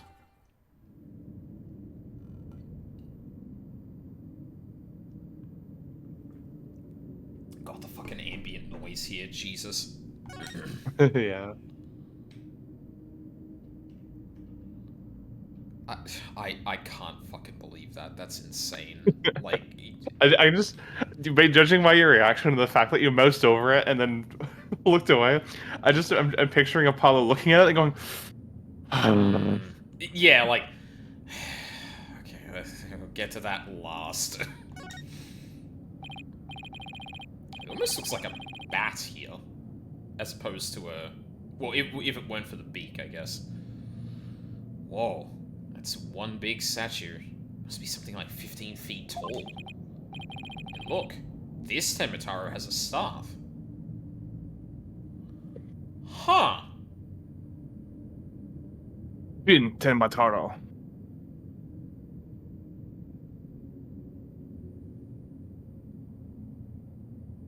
That's an interesting detail. The depictions we know of Tenmataro show him not with a staff, yet the person that impersonated Tenmataro must have thought that was an important thing, thus taking it out of this room. Shout, there might be a shadow nearby, casually trying to Masatsu you. No, I'm fine. I'll parry it. It's fine. Also, You fool! You can't parry the Shungoku Satsu. It's a command grab. nah, I'd win. Also on the right, looks like I guess an air hole of some kind. They had to make the chamber OSHA compliant. Okay. Yeah. You don't have you don't have ventilation, or you're gonna get mold. We can't have mold in the forbidden chamber. Fucking OSHA walking into this room like, I'm sorry, we need to inspect the forbidden chamber. We need to make sure it's compliant. And it's like, no, you don't understand. You'll release Tenmataro. It's like, sir, I'm not letting this building be OSHA. I'm not giving this building OSHA compliant sticker of approval without looking at that forbidden chamber. And they walk in. It's like, Mr. QB, sir, if I don't see this room, you're gonna unleash mold on all your people. Yeah. Let's see. Door not easily openable. Fire hazard if you're in the chamber. Okay, you do have the airflow in there, so that's fine. Yeah, no violation there. Yeah, let's see. All these ropes are a terrible fire hazard, though. If it gets too dry out, like some static electricity could set this whole room ablaze. Yeah. Also, like, I'm sorry. Is the statue being held up by the rope, or is it actually in, like, carved out of the wall? I can't really tell. Because if it is just being held up by the rope, you definitely need to actually secure that some better way. I mean, well, the ropes hold back the Tenmataro. Well, they're clearly not holding him back that well if you're just using rope. Like, at least, like, have some braces to, like, move the statue up. Jesus. Like, you don't understand. He's the scourge of our people. We need to keep him sealed. It's like, Mr. QB, sir, you employ a 17-year-old girl. We need to make sure that her safety is paramount. Yeah. Very dangerous demon, constantly at threat of being released on local population. Yeah. Yeah, I don't think we have, like, an official I don't think we have an official regulation for that, but I'm still going to write that down as a dangerous hazard. That seems... Oh, this is bringing back BDG's fucking Smash OSHA compliancy video. There is a large ape. Oh, sorry, there is a large yokai. I don't know why he's there, but I don't know why he's there, but he shouldn't be. But the Temetaru and the scroll didn't have one. I wonder why. I feel like this could be significant, but why? Why indeed? Let's take a closer look. First, go around this table here. Apollo, are you sure that's a good idea? Hey, looks like there's some sort of compartment in the base of the statue. Don't open it. Who knows what might be in there? It's just a big empty compartment. And from all the dust and cobwebs, I'd say it hasn't been opened in a really long time.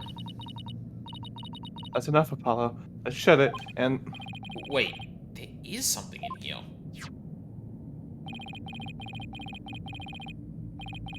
Apollo, I think you might have been cursed. some sort of goblin. Yeah. Oh no! Apollo's become a curse bearer! Oh, Paranormosite continues to exist even after I finished it. A little gremlin. Yeah.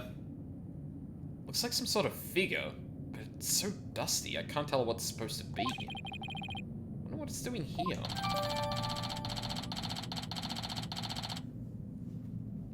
Again, piece of evidence I pick up going, why the fuck is this relevant to the case?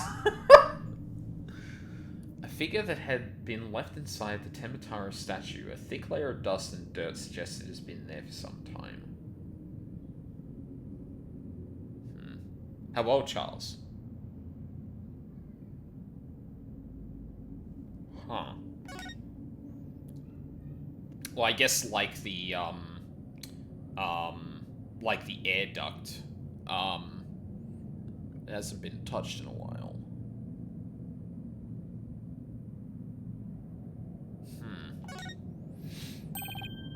Oh, look, there's an air vent here too. I guess even forbidden chambers need proper ventilation. Yeah, Ba-dum-ba-ba-dum-ba.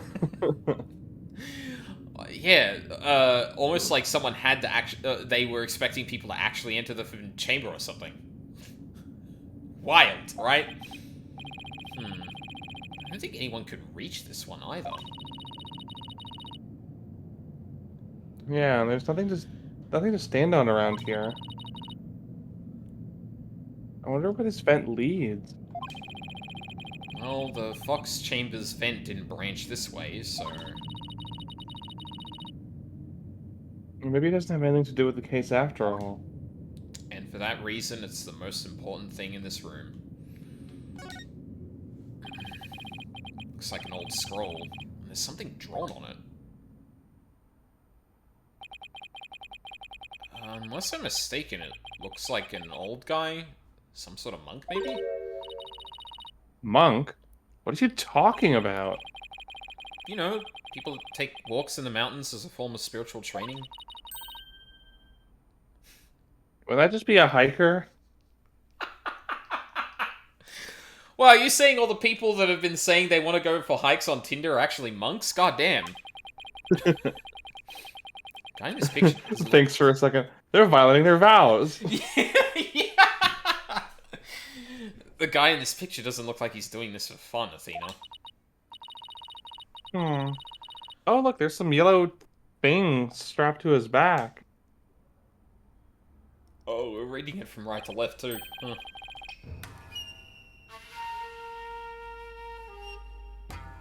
Huh. Whoa. It's turning into Tenmataro. What's this scroll getting at? It also depicts him with the staff there. Is this how Tenmataro was born?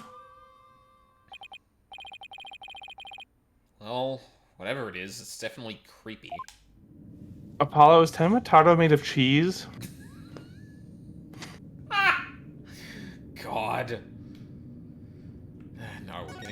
last. Oh, I think you're just wasting your time there. I. Oh my god! Hey, hey, I hey, missed. Athena, look over here. She looks at the empty rock. There's nothing there, Apollo. What are you talking about? Yeah, like Apollo is directly pointing at the missing staff, so he's pointing at the wall, and she's just like, "Silly Apollo, that's a stone wall," and he's there like, "No, the rack with the staves on it." Oh, sorry. Yeah, okay. Yeah. Ah, they got the stink lines and everything. There's a bunch of staves here. It looks like one's missing. Timtaro's Jinxie soul must have taken it. I have to agree. These look like the one Detective Fulbright showed us. Why do you think there are so many here? Maybe they're spares. Tematato might be, you know, absent-minded or something. The fact that he has spare staves handy, well... It shows that he's aware of his faults and is trying to deal with them. Yeah, the dangerous yokai is actually really about self-improvement and, like, you know, I kind of love this character trait she has where she can't help but just psychoanalyze, like, everyone she meets. Yeah, it's great. It's really good, actually. Or at least that's my take on it. Maybe this will remind her to deal with her own faults. Don't be mean. Apollo! But I won't hold my breath. Rude. I can't believe I fucking missed that. That's insane. A stone lantern.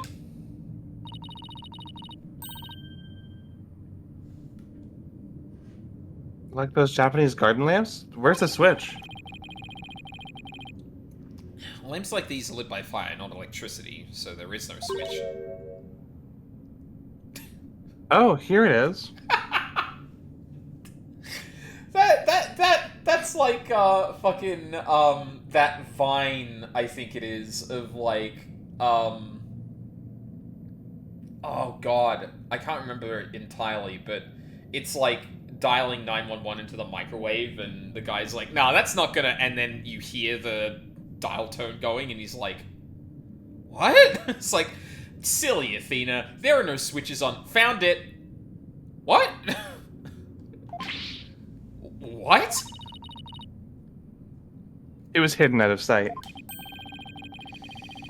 I see, Tenmataro's cell has been outfitted with all the amenities a yokai could want.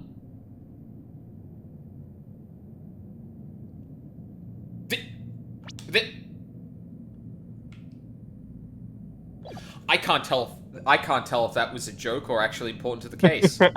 That's insane. Also, this one is like leaning. Huh. Looks like a gravestone or something.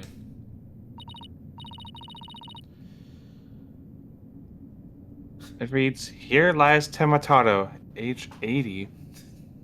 Athena, I can read it from here. That's not what it says. Cause of death choked on a chicken bone. So he was a cannibal too? Say it ain't so. Besides, that sounds more like an autopsy report than an epitaph, if you ask me. Wait, you're joking around because you're scared. It's your coping mechanism. I'm not scared. Freak out Central, right here, baby. Cut it out, widget. Denial is strong in this one.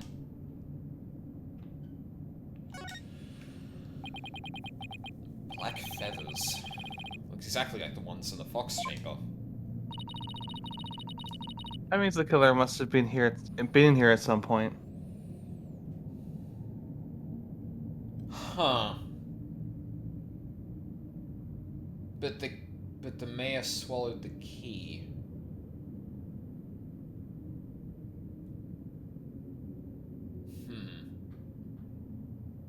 Curiouser and curiouser. Indeed.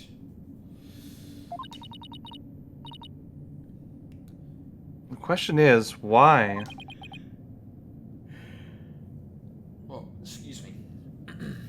Maybe the Tenmataro costume was hidden here? I mean, if someone carried it through the manor, it would have stuck out like a sore thumb. But when did the killer get in here? The mayor snatched the Forbidden Chamber key when the killer hit him on the head. That means the killer could have only gotten in here before the murder. Wow, this is one tough riddle, alright.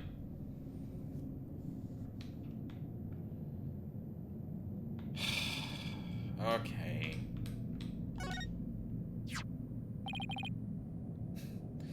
What's this? Whatever it is, the packaging is really gaudy. And the fact that there's no dust on it means it hasn't been here for very long. Oh, it's hand cream. Let's see what brand it is.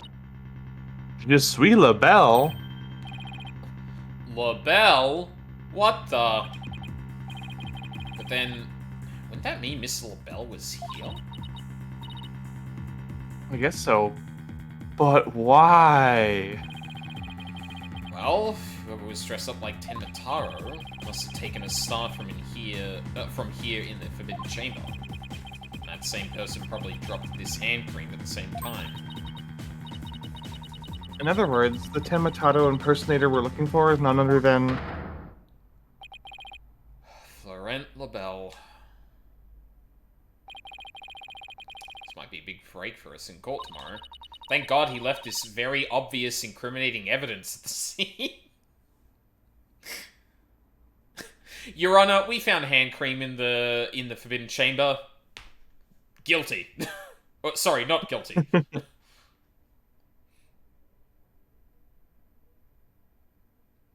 Now all you have to do is get the truth out of Mayor Tenma. Jail, 1 million years.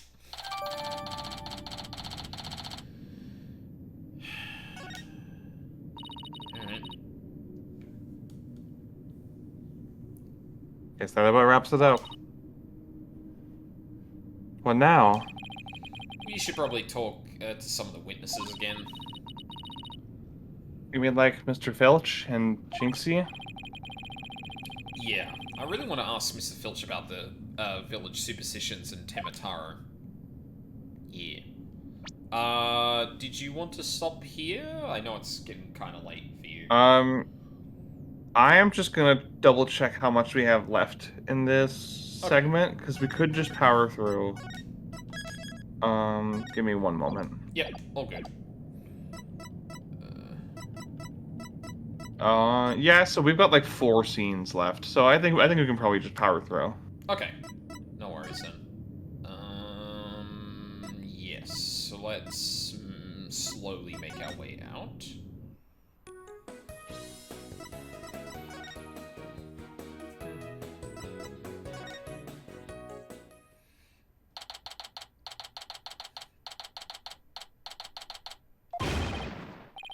It's the curse! The curse! The curse of Tenmataro! Ah! Oh, you son of a bitch, murder him. You outsiders are ignoring them superstitions at our peril. Mind your own business, will ya? Ah! Youch! What's all this about a curse? Tenmataro's gonna curse us all, unless you stop sticking your nose where it don't belong. Stop the investigation. Listen to what them superstitions say. Alright, how about obeying the law before you go obeying the superstitions? Huh? Hey, what are you doing with witches around your neck? He's mine! Kill him, Athena. You know better than to go around stealing people's stuff like that. Same goes for my bracelet. Sorry. I promise I won't do it again.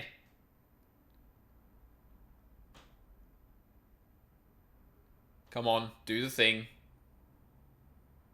It'll be when you press the button. Oh. Or not. Ah. Usually he hits the groveling pose, and then when you hit the button to advance the text, it makes like the doodle sound as he peeks up. Yeah. Tisk, he almost kidnapped my sweet little widget. The big jerk. There it is. I'm sorry! Guess you can't teach an old raccoon dog new tricks. And as long as we have him here, I guess we should ask about what happened. What a little stinker. Yeah. Stealing. I can't believe you did that. It's one thing to steal a pair of shoes, but to steal a widget? Grr. Yipes! Mercy! Mercy! Oh, weird. It only does it sometimes. I can't seem to control myself. It's that thieving blood running in my veins. Thieving blood? What's that supposed to mean? Are you a vampire, sir? Glad you asked. The infamous bandit, Azuki Kozo, was my grandpappy. Take a gander at this. Huh. What the fuck?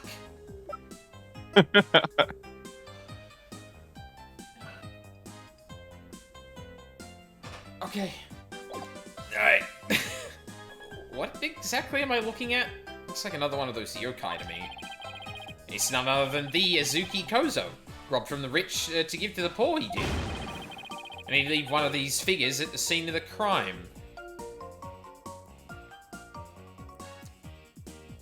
So something was stolen out of there? You stole the cheese. Yeah. Oh, right. Yeah.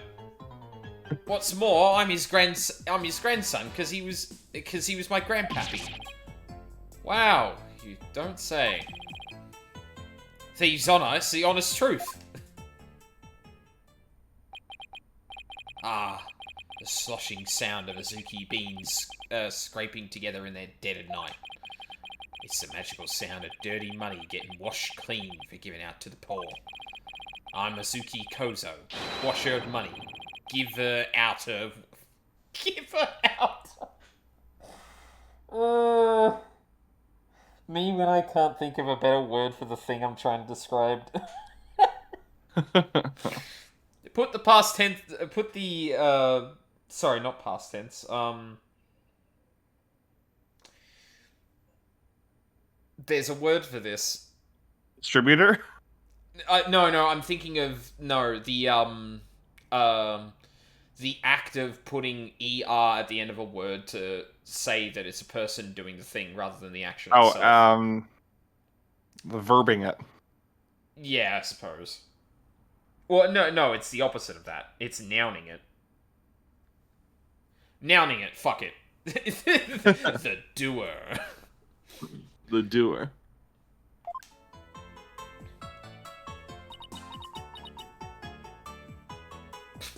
I love that face. She's like vaguely concerned. Like, are you alright? Yeah. I forget the money. You should be washing yourself with this nasty habit. Wait a second. This figure looks familiar. Yes, looks just like that old dusty figure we found in the Forbidden Chamber. Now it's clean. A figure discovered inside the Tematara statue. Apparently it's something a certain thief leaves at the scene of a theft. Hey! What are you doing with that there figure? Oh, this? We found it in the Forbidden Chamber. Looks like it'd been there practically forever. Could mean my grandpappy broke into the Forbidden Chamber way back. Hey, that reminds me. He once told me there's treasure in that there chamber. Treasure? What do you know about the treasure in the Forbidden Chamber? Only that it's the greatest get-rich-quick chance in the universe. Grandpappy told me about it. Said there's an amazing treasure in there. Treasure, thank you, Cookie. Fuck, why does that sound familiar? What am I... Treasure? Yeah. Oh, it's just something that Luca and I say all the time for no reason. No, I feel like... No, that has the ring to it, like I know it from somewhere else. It'll come to me. Something amazing in there. Didn't see anything like that, though. It's from a video. Oh, no. Oh, my God. This is so weird. You know what I'm thinking of?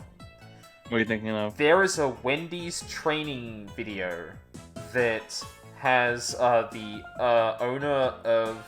Or the then, like, owner of the company speaking. And I'm, like, 99% sure I watched someone riff on that, and he has a kind of voice that he'd say, instead of saying treasure, he'd say treasure. Treasure? Yeah, that's the... I don't know if that... Oh, man, this is so weird. Because I'm pretty sure I don't... The word isn't spoken in that. I don't think. Maybe it's something else as well. Fuck. Oh, this is so weird. It's such a like fragmented memory in that way, where it's like, oh, I know I've heard, I partially remembered something that indicates what I'm actually remembering, where it's like, oh yeah, there was a person, I remember someone making fun of that accent and speaking like that, and it reminds me of, sorry, that's a really weird tangent. It's gonna bother me now what I was actually thinking of, instead of like, oh yeah, this could tangentially be related to the memory I'm thinking of. It's not the actual memory, though. Your grandfather didn't by chance already steal it, did he? I've seen how there was one of his figures in there. That just might be. That's Grandpappy for you. Bet he washed that treasure up real good before handing it to the poor. Oh, of course, because he was so righteous. Hey, you know, Apollo. Just because Mr. Filch is not Robin Hood incarnate doesn't mean that fucking Kozo wasn't, okay? Let's not besmirch the man. In court, you mentioned seeing Tenmataro near the scene of the crime. Sorry, I didn't come clean right away, but them superstitions got the better of me. Fucking glassy eyes. People of Ninetales Vale sure seem like a superstitious bunch. I'm not surprised you wouldn't want to talk about seeing Tenmataro. Darn right, them superstitions scare me out of my wits, I tell ya. That's why I'm gonna do exactly what they say from now on. So, you plan on staying here in Ninetales Valley? Yep, I'm gonna keep living right here and keep with the old ways, just like Grandpappy did. Them superstitions are like a rulebook to me. Wait, so you're saying you actually believe in those old wives' tales? Ain't you been listening to a word I said? I'm going to do exactly what them superstitions say. Well, I say that's baloney.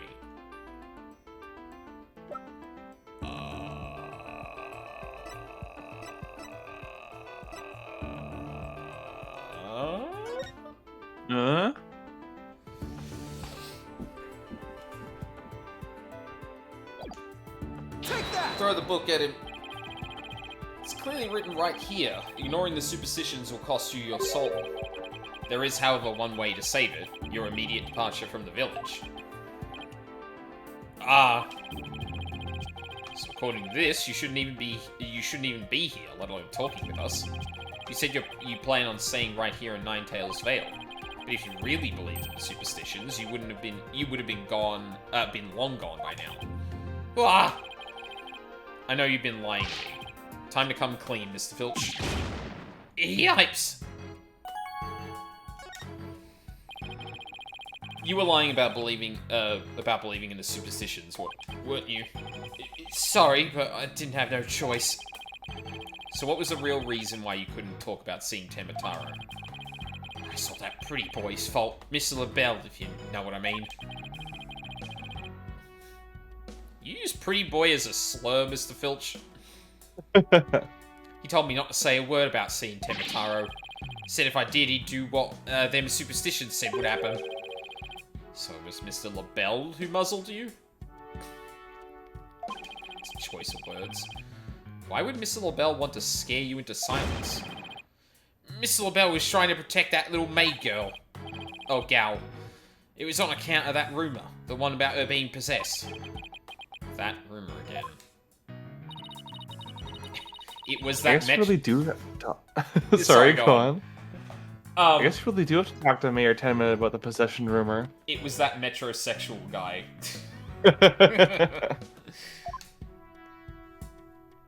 Don't. Ah! Hey, watch it!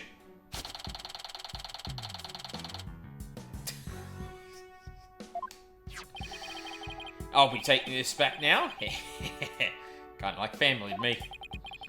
You could have just asked instead of stealing it. Is this all we wanted to ask, Mr. Filch? Yeah, I think that was it. Let's go see Mr. Tenmataro one more time. Just thinking about dealing with that yokai again makes me want to say pass. There was something else we were gonna do before that, wasn't there? Oh, Jinxie, right. Oh, but she got... Dude, take in her questioning, but her questioning might be done by now. Yeah. Detention center, I guess.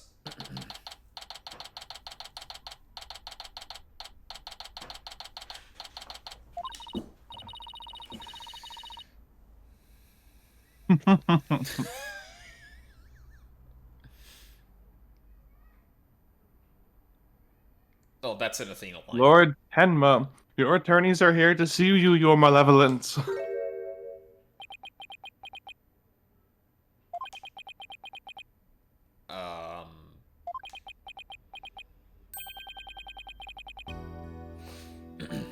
Why are you speaking like that? Oh, Mayor Tenma, you've returned. He's just like disappointed. I wanted to talk to the yokai again. I wanted to be a monster lawyer. Yes, well, Jinxie came by earlier to apply a new charm to my head.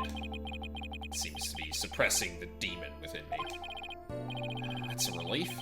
Maybe we'll actually get somewhere this time. So, what can I do for you today? We'd like to ask about the rumor that Jinxie is possessed. Ah. She allegedly left yokai evidence at the scene while under a demon's power. At least that's what the prosecution is going to claim at tomorrow's trial.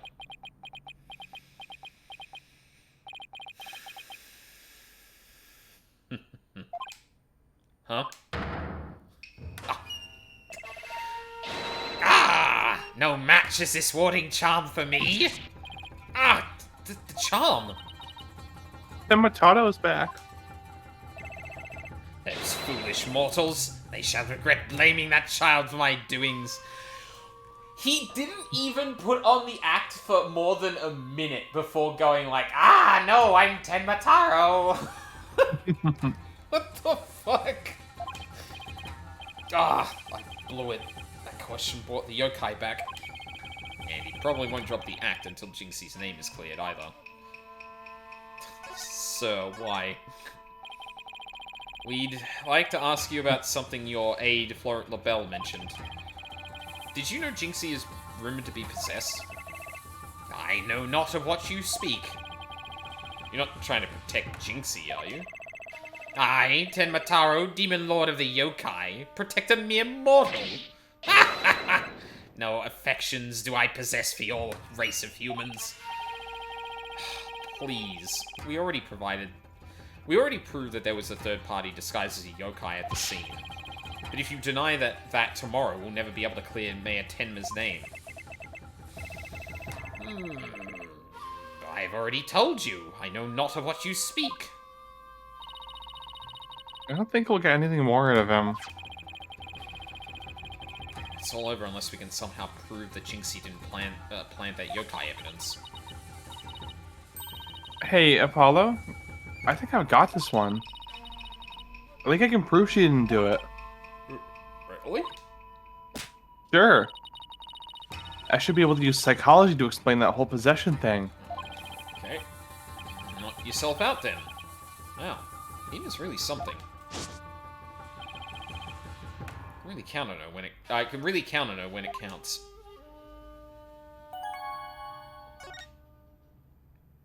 I think the one benefit to the weird anachronistic or non-chronological order of this game is that you do get good moments of dramatic irony like that, where Apollo's like, man, I think that's great. She's so reliable. After we've already seen that they're going to have a falling out later. Yeah. Mayor Tenma, Jinxie isn't possessed. I believe her so-called possession episodes are a form of somnambulism. Somnambulism? You mean sleepwalking? Yes, I believe she's exhibiting a rare form of the disorder.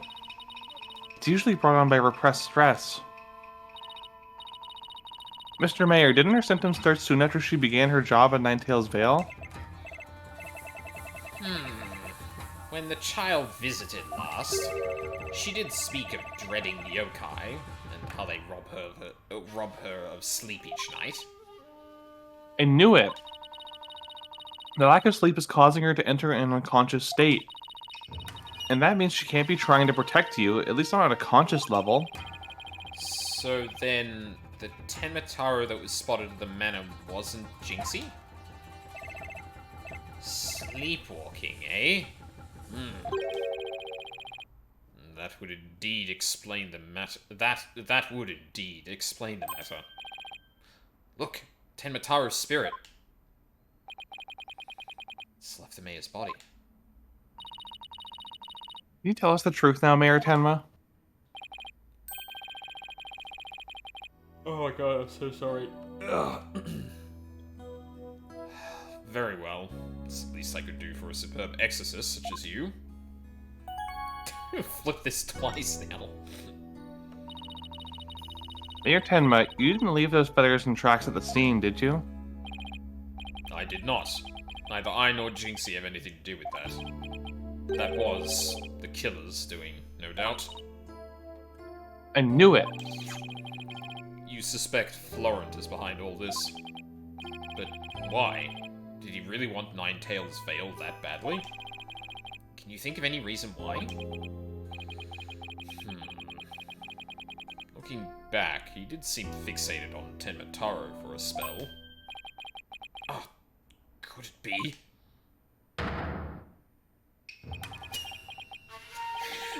The fact that they reused that and that thing is in the shot is fucking killing me. Yeah. Oh shit. Perhaps he was attempting to release Tenmataro? That's crazy. Are you saying that yokai is real?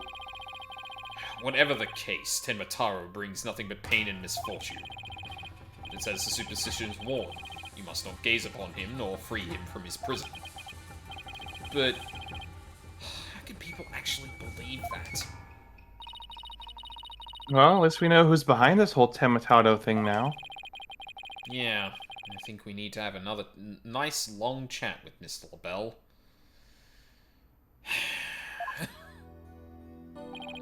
Oh, just don't show him any evidence this time, okay? Yeah. Your dinner's ready, your malevolence. Ah, an offering to the Demon King. You may place it right here. The kitchen crew poured their heart and soul into making it. Did they now? Souls happen to be a favorite of mine. Just hold the hearts next time. Yes, your malevolence. I'll remember that. Yeah, instead of doing the coring, I should just actually laugh like a crowman. How long is he planning to keep up this yokai charade? Well, we've already talked to Mr. Filch and Mayor Tenma, so why don't we go see Florent LaBelle next? Now that we know the truth. We won't be able to claim that the Tenmataro was Jinxie or the mayor anymore. The real question is, how are we going to get him to admit it was him? Oh, you're not going to talk to Jinxie? Okay. I will say, I do appreciate that the game is making more of an effort to just, like, move you to the place and have the conversation, rather than letting you just arbitrarily move around and potentially, like, just miss what you're meant to be doing. Yeah. Now... Okay. Now what let's... if it was purple? Yeah, really. Now, let's practice that again, Filchy. From the top. Mr. LaBelle was in the foyer at the time of the crime. And when we, heard a scream, oh, heck. What was the next part again? Ah! You have the memory capacity of a flea. This is the 30th time, you know. Now, 100 times more, and we're done. What on earth are they practicing? Coaching the witness, Apollo. I thought we discussed this already. He's doing crimes. Mr. LaBelle, I think you'll find that letting the defense see you coach a witness isn't a good idea. Yeah, who would have thought? But the thing is, this isn't the silliest part of that, because we're walking in on him doing this, so, like, there's an air of, oh yeah, he probably wouldn't have known that we were going to walk in. But he literally let slip earlier that they were going to practice testimony. Like, he hasn't done... Like, this is the least ridiculous part of that, because he admitted in front of a lawyer that he was going to coach someone. Oh, I ain't cut out for this. Oopsie daisy. Oh! Oh, begging your pardon, Mr. LaBelle, sir. It's all just part of the practice. Unbelievable. What if you sullied my outfit with those grubby paws of yours? Filch, Mr. Did Filch LaBelle's wallet just now? That's very good. So, what do you think they're up to this time, Apollo? Oh, it's you two. Eavesdropping, are we? You peasants are so tacky. Sir, you are doing this in the middle of the fucking... in the lobby of a building. You couldn't even take this somewhere private, like the guard's room that's in the back of the arm right here. Misheard pauses, pause, and grubby pause is still a very LaBelle. Yeah, oh god, that's good. That's real good. Shit. Well, what do you want with me? Your confession to being the Tenmatara impersonator would be nice right about now. Of course you have purple hair and pronouns. Mr. Filch filled me in on a conversation you two had, and about how you told him not to say a word about seeing Tenmataro. Filchy, you fool! Ah! I told you nothing good would come of you running your mouth. Okay, I need that face to come up one more time to make a comment. So why did you want to keep Mr. Filch quiet like that, Mr. LaBelle? Why, to protect darling little Jinxie, of course. But Jinxie was never really possessed. She was sleepwalking. Being asleep at the time, she couldn't have been consciously trying to protect the mayor. And also, that also means she couldn't have possibly been Tenmataro. Interesting. But where are you going with this? Since you ask so politely, I believe you have a different reason for trying to keep Mr. Filch quiet. That reason would be to deflect out away from the one who is really Tenmataro. Now this is getting interesting. Are you insinuating that I'm Tenmataro? Sir, I didn't make a mention of the sort. So sorry to disappoint, but I'm nothing of the sort. That's right. Mr. LaBelle even told me Tenmataro was a... I said Tenmataro was Jinxie, you fool. Told me Tenmataro was a jinx. There it is. I'm Skylar White, yo. Do I have a... Oh, hold on. Yep. Oh, I give someone... Hey, just say it. I'm Skylar White, yo. Thank you. I need to get a screenshot of this. Oh, no, stop that.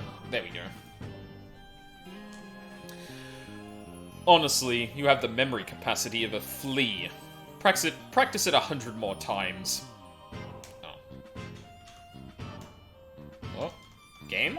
There we go. Yipes! So, have you been called to testify tomorrow? Yes, and I'm so looking forward to my courtroom debut. And you'll just have to wait until then. Oh, I'll be waiting. Special piece of evidence I've been saving just for you. Filchi, wake up. Wake up, you lazy bones. Huh? What? Was I sleeping? Same. He's just like me for real. That must have been that sweet cologne of yours, Miss Lilbell. Made me right sleepy, it did. Well, it's time for your lesson on what to do and say tomorrow. With his full chest, in front of a fucking lawyer. Bro, Because you're not a prosecutor, it doesn't matter. You're not the state. You're not a cop. You might actually need evidence to prove that I did that. Oh, I'm begging you, not another lesson. I ain't cut out for this thinking and remembering stuff. Ah! Right up the schnozola. This fucking chimney sweep British dude suddenly pulls out the goddamn Jersey fucking oh my god, what's the word for slang? That's the word I was looking for. Keep quiet and do exactly as I say. No, please! Anything but another lesson!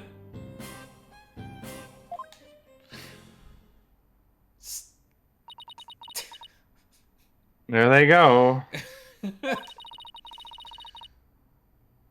Missed our chance to get the truth out of him. Yeah. We'll get the proof we need in court tomorrow, one way or another. All that's left now is that lie Jinxie told. We better go clear that up before tomorrow. You think they're done questioning Jinxie? Maybe. Let's see if she's over on Yokai Lane shopping for more charms.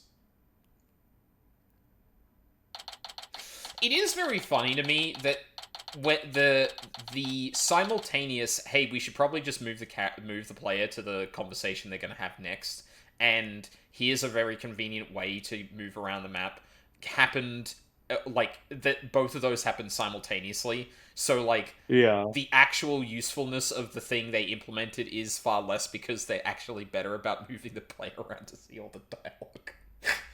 It's a bit ironic, isn't it? Yeah, I mean, it's one of those things that you don't realize is a problem until later, and then you go, oh yeah, let's fix it in two ways, so, you know, that genuinely does make sense. Like, don't get me wrong, it's not bad that they're doing both, but it is just very funny that it's one of those things that, like, yeah, you're not going to solve the problem until you know it's a problem, and when you do solve it, you're probably going to make it not even a problem in the first place.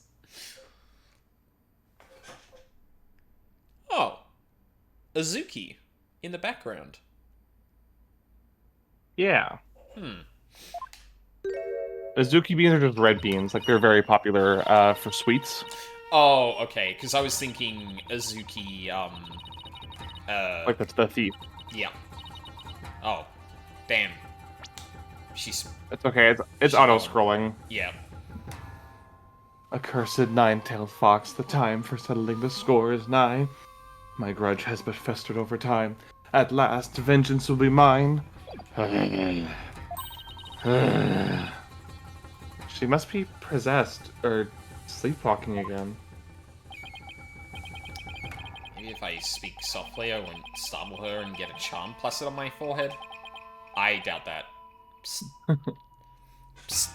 Jinxie. Apollo ASMR. Yeah. The A stands for Apollo.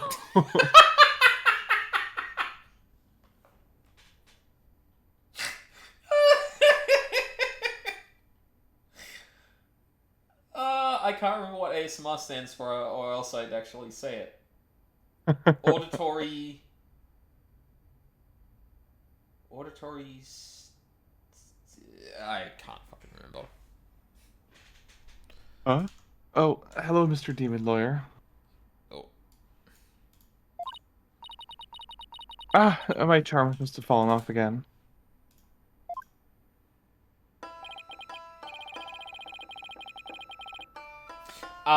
Autonomous sensory meridian response. So Apollo Apollo. sensory meridian response. Me when Apollo is around. Yeah, you're right, Luco. It is sensory. Yeah.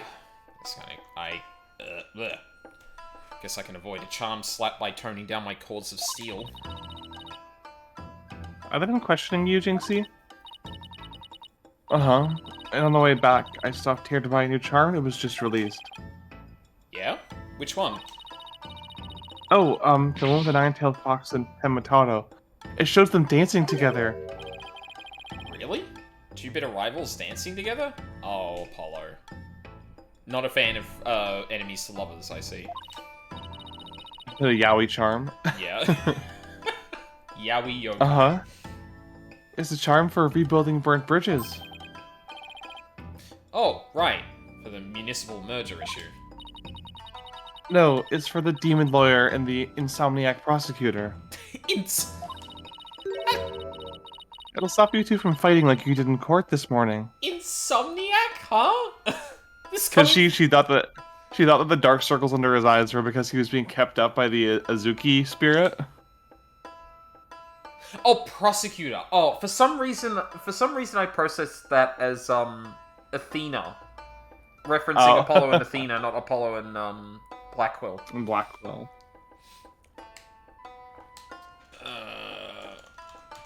Oh, that time I... No? Okay. I thought my controller disconnected. We weren't fighting, it was just a spirited debate. It's what we... No fighting. Jinxie running into the center of the courtroom. Stop fighting! Jump slapped again. Apollo, if you're done playing around, let's find out what she was lying about. She turns around, looks at Athena. Huh? It's got the same energy of someone being hit to the ground and someone coming along and saying, "Hey, stop napping and get help us already." Like, yeah. What the fuck? Athena, please. Jinxie, it seems like you're starting to remember things. You already said the feathers and tracks weren't there when you discovered the crime. Have you remembered anything else that seems important? Like what? Tell us what you saw that day. God, I'm so sorry. Maybe you'll remember something else this time. Eek. When I opened the door, Papa and Alderman Cubie were collapsed in the Fox chamber. That's when Papa told me to call an ambulance and the police.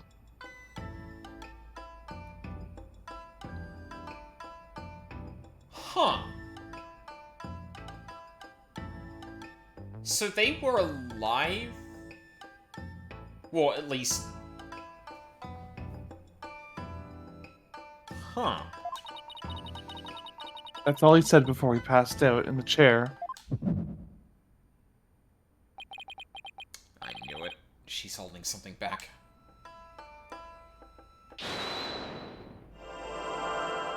You activate perception. From out of nowhere, Taka comes screeching down and starts pecking at you. Yeah! like, Blackwell's in his cell and just, like, doing something else, and then Taka's like... And just zooms off. Also, Apollo? Hello? Don't look there, Apollo. That's very rude. Yeah, God.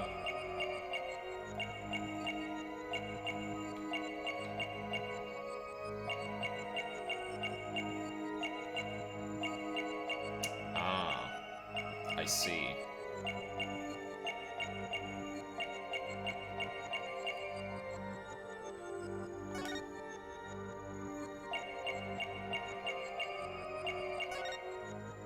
Gotcha!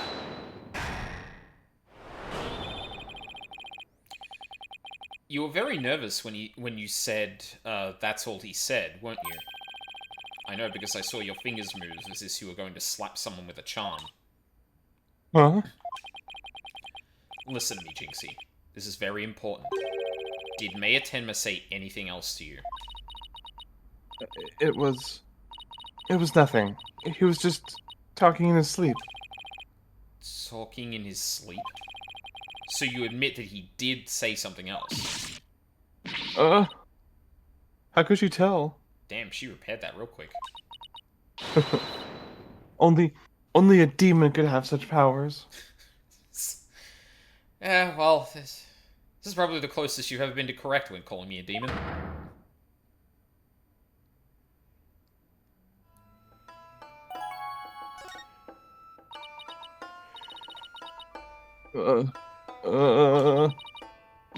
Like I said, he was just talking in his sleep. I mean, why else would Papa say something like that? Could you be a little more specific? Before he fainted, he said, "Forgive me, Jinxie. I killed Alderman QB." Oh. He said what? The mayor actually confessed to the crime? But he didn't mean it. He couldn't possibly have known what he was saying. He was probably just possessed, or maybe he was in the middle of a nightmare. A nightmare? No. This is a nightmare. This is one statement I wish I'd never heard. What in the world are we going to do now? Return to the basics? That's right. Always believe in your client, no matter what happens. That is a lawyer's greatest and most trusted weapon. Right. Just believe in my client, even if all I can see ahead is darkness and despair. Jinxie, does Prosecutor Blackwell know what your father's confession? I didn't mention it when he was questioning me. I mean, there's no way Papa's the killer. Why would the mayor confess like that?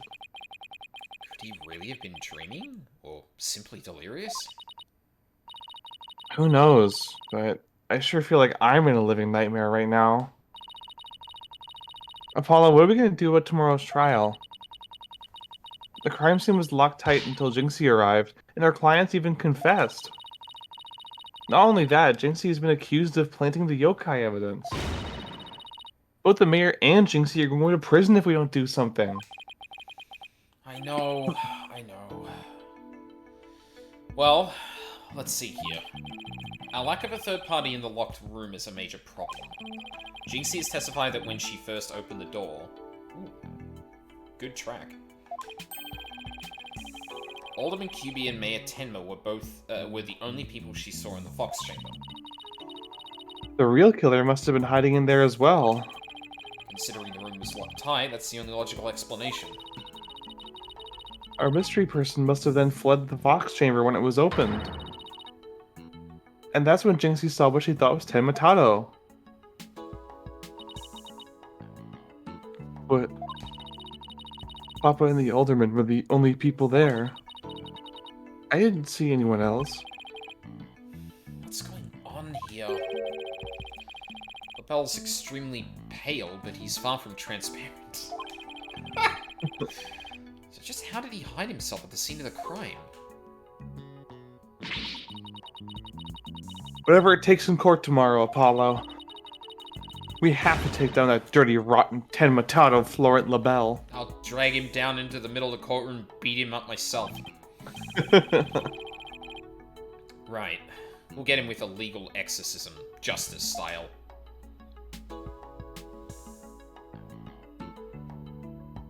Oh, interesting that loaded before it hit the to be continued. Yeah. Alright, I think that's definitely gonna Yeah, be it. well, we'll call it there for tonight. Because I'm also starting to just, like, drift. Yeah. Bedtime for Bonzo. We're both Bonzo. Yeah, exactly. We are all Bonzo. We are all Bonzo. I have to sleep anyway. Yep. It's that time. Yeah.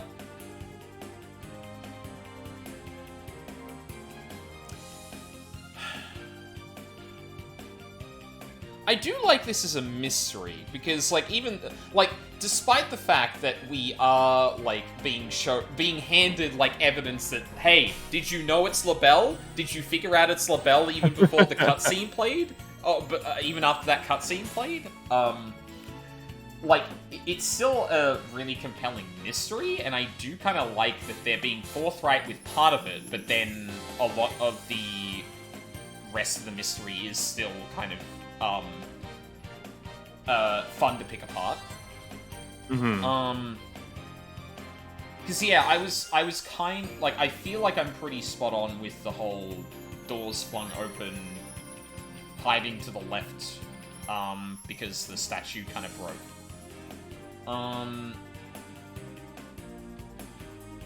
But then there's, like, the whole timing thing with the Forbidden Chamber, and the key being swallowed. There's... Yeah, like, it's really all just, like, the actual, like, specifics of how this crime actually took place that I'm... Yeah. Curiouser and curiouser. Indeed.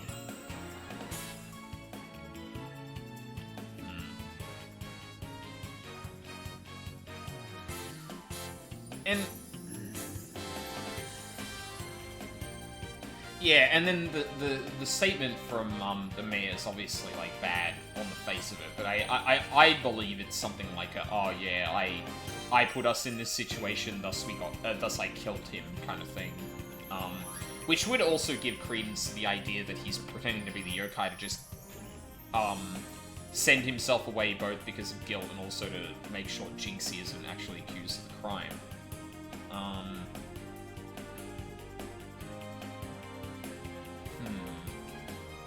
And then there's just the hair thing? Like... I genuinely don't know. Because so the first hair changes to blue, and that gets kind of acknowledged when he hands out, like, his little, like, tube of hair color that washes out. But then... Yeah, and the fact that he emphasizes, it washes it with just water, kind of implies that he took a shower between the first time we saw him today and the second time. Either that, or he just put on red, and, like, it's one of those things where, like, the way it produces the color ends up that mixing the two produces purple rather than just, like, making it extra dark or something like that. But, like, when he does appear with purple hair, it doesn't get acknowledged. Which makes me think, like, huh.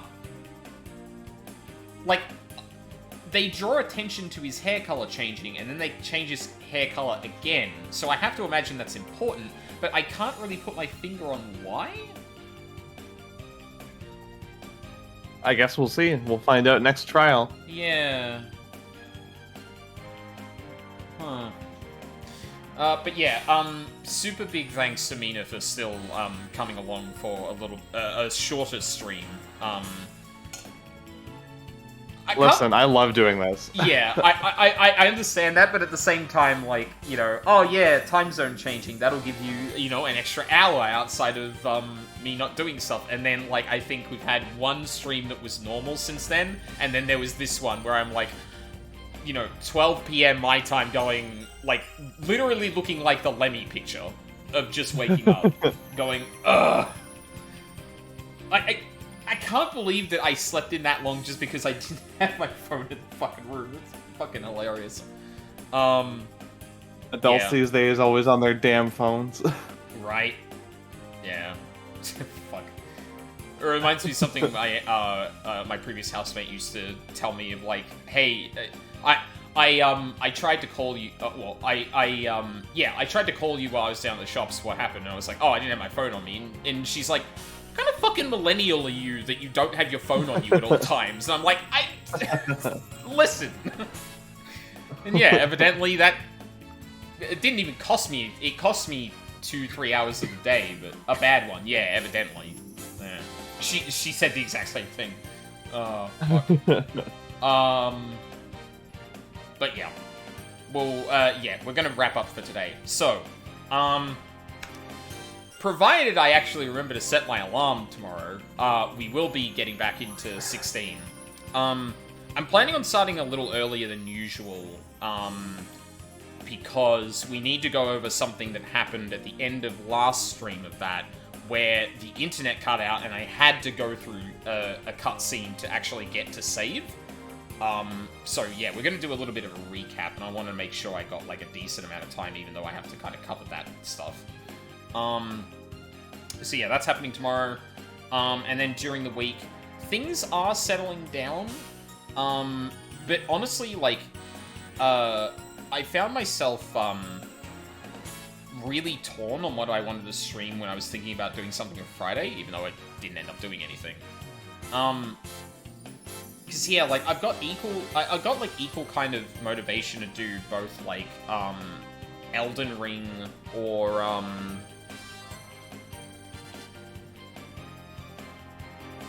oh my god. 14? No, not 14. Oh, Jesus Christ. It doesn't matter. So yeah, like, I think I'm gonna get back into streaming during the week. Hopefully this week. Oh, actually, shit. No, maybe not this week. Because it is gonna be a rough week, I think, coming up. Regardless.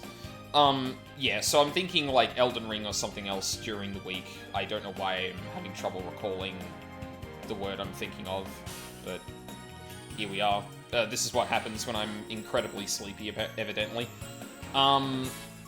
So, yeah, there might be stuff happening during the week. Are we good for next weekend so far? So next weekend is going to be my wife's birthday, so I'll have to take a rain check. Yeah, no, that's all. We will be out celebrating. Yeah, fair. Yeah, in that case, we might do just a double of 16. Yeah. Ooh, actually, probably a double of 16, but I do also have another idea, but it depends on if I actually have a game board. I don't know if I have it yet, so I won't say it until I actually confirm. But yeah, so that's probably what the next kind of week's gonna look like. We're going back into 16 tomorrow, during the week, and then, yeah, no Ace Attorney next weekend, and I'll figure out whether I want to do a double dose of 16 or something else. Yeah. Yeah, my brain is getting fuzzier and fuzzier as I talk, so we better wrap it up here. So, thank you very much. We are all Bonzo. It is all of our bedtimes. Absolutely, yeah. So, thank you very much for watching live on the VODs. I really appreciate it. Hope you all have a lovely day, and hope to see you all next time. Thanks, everyone.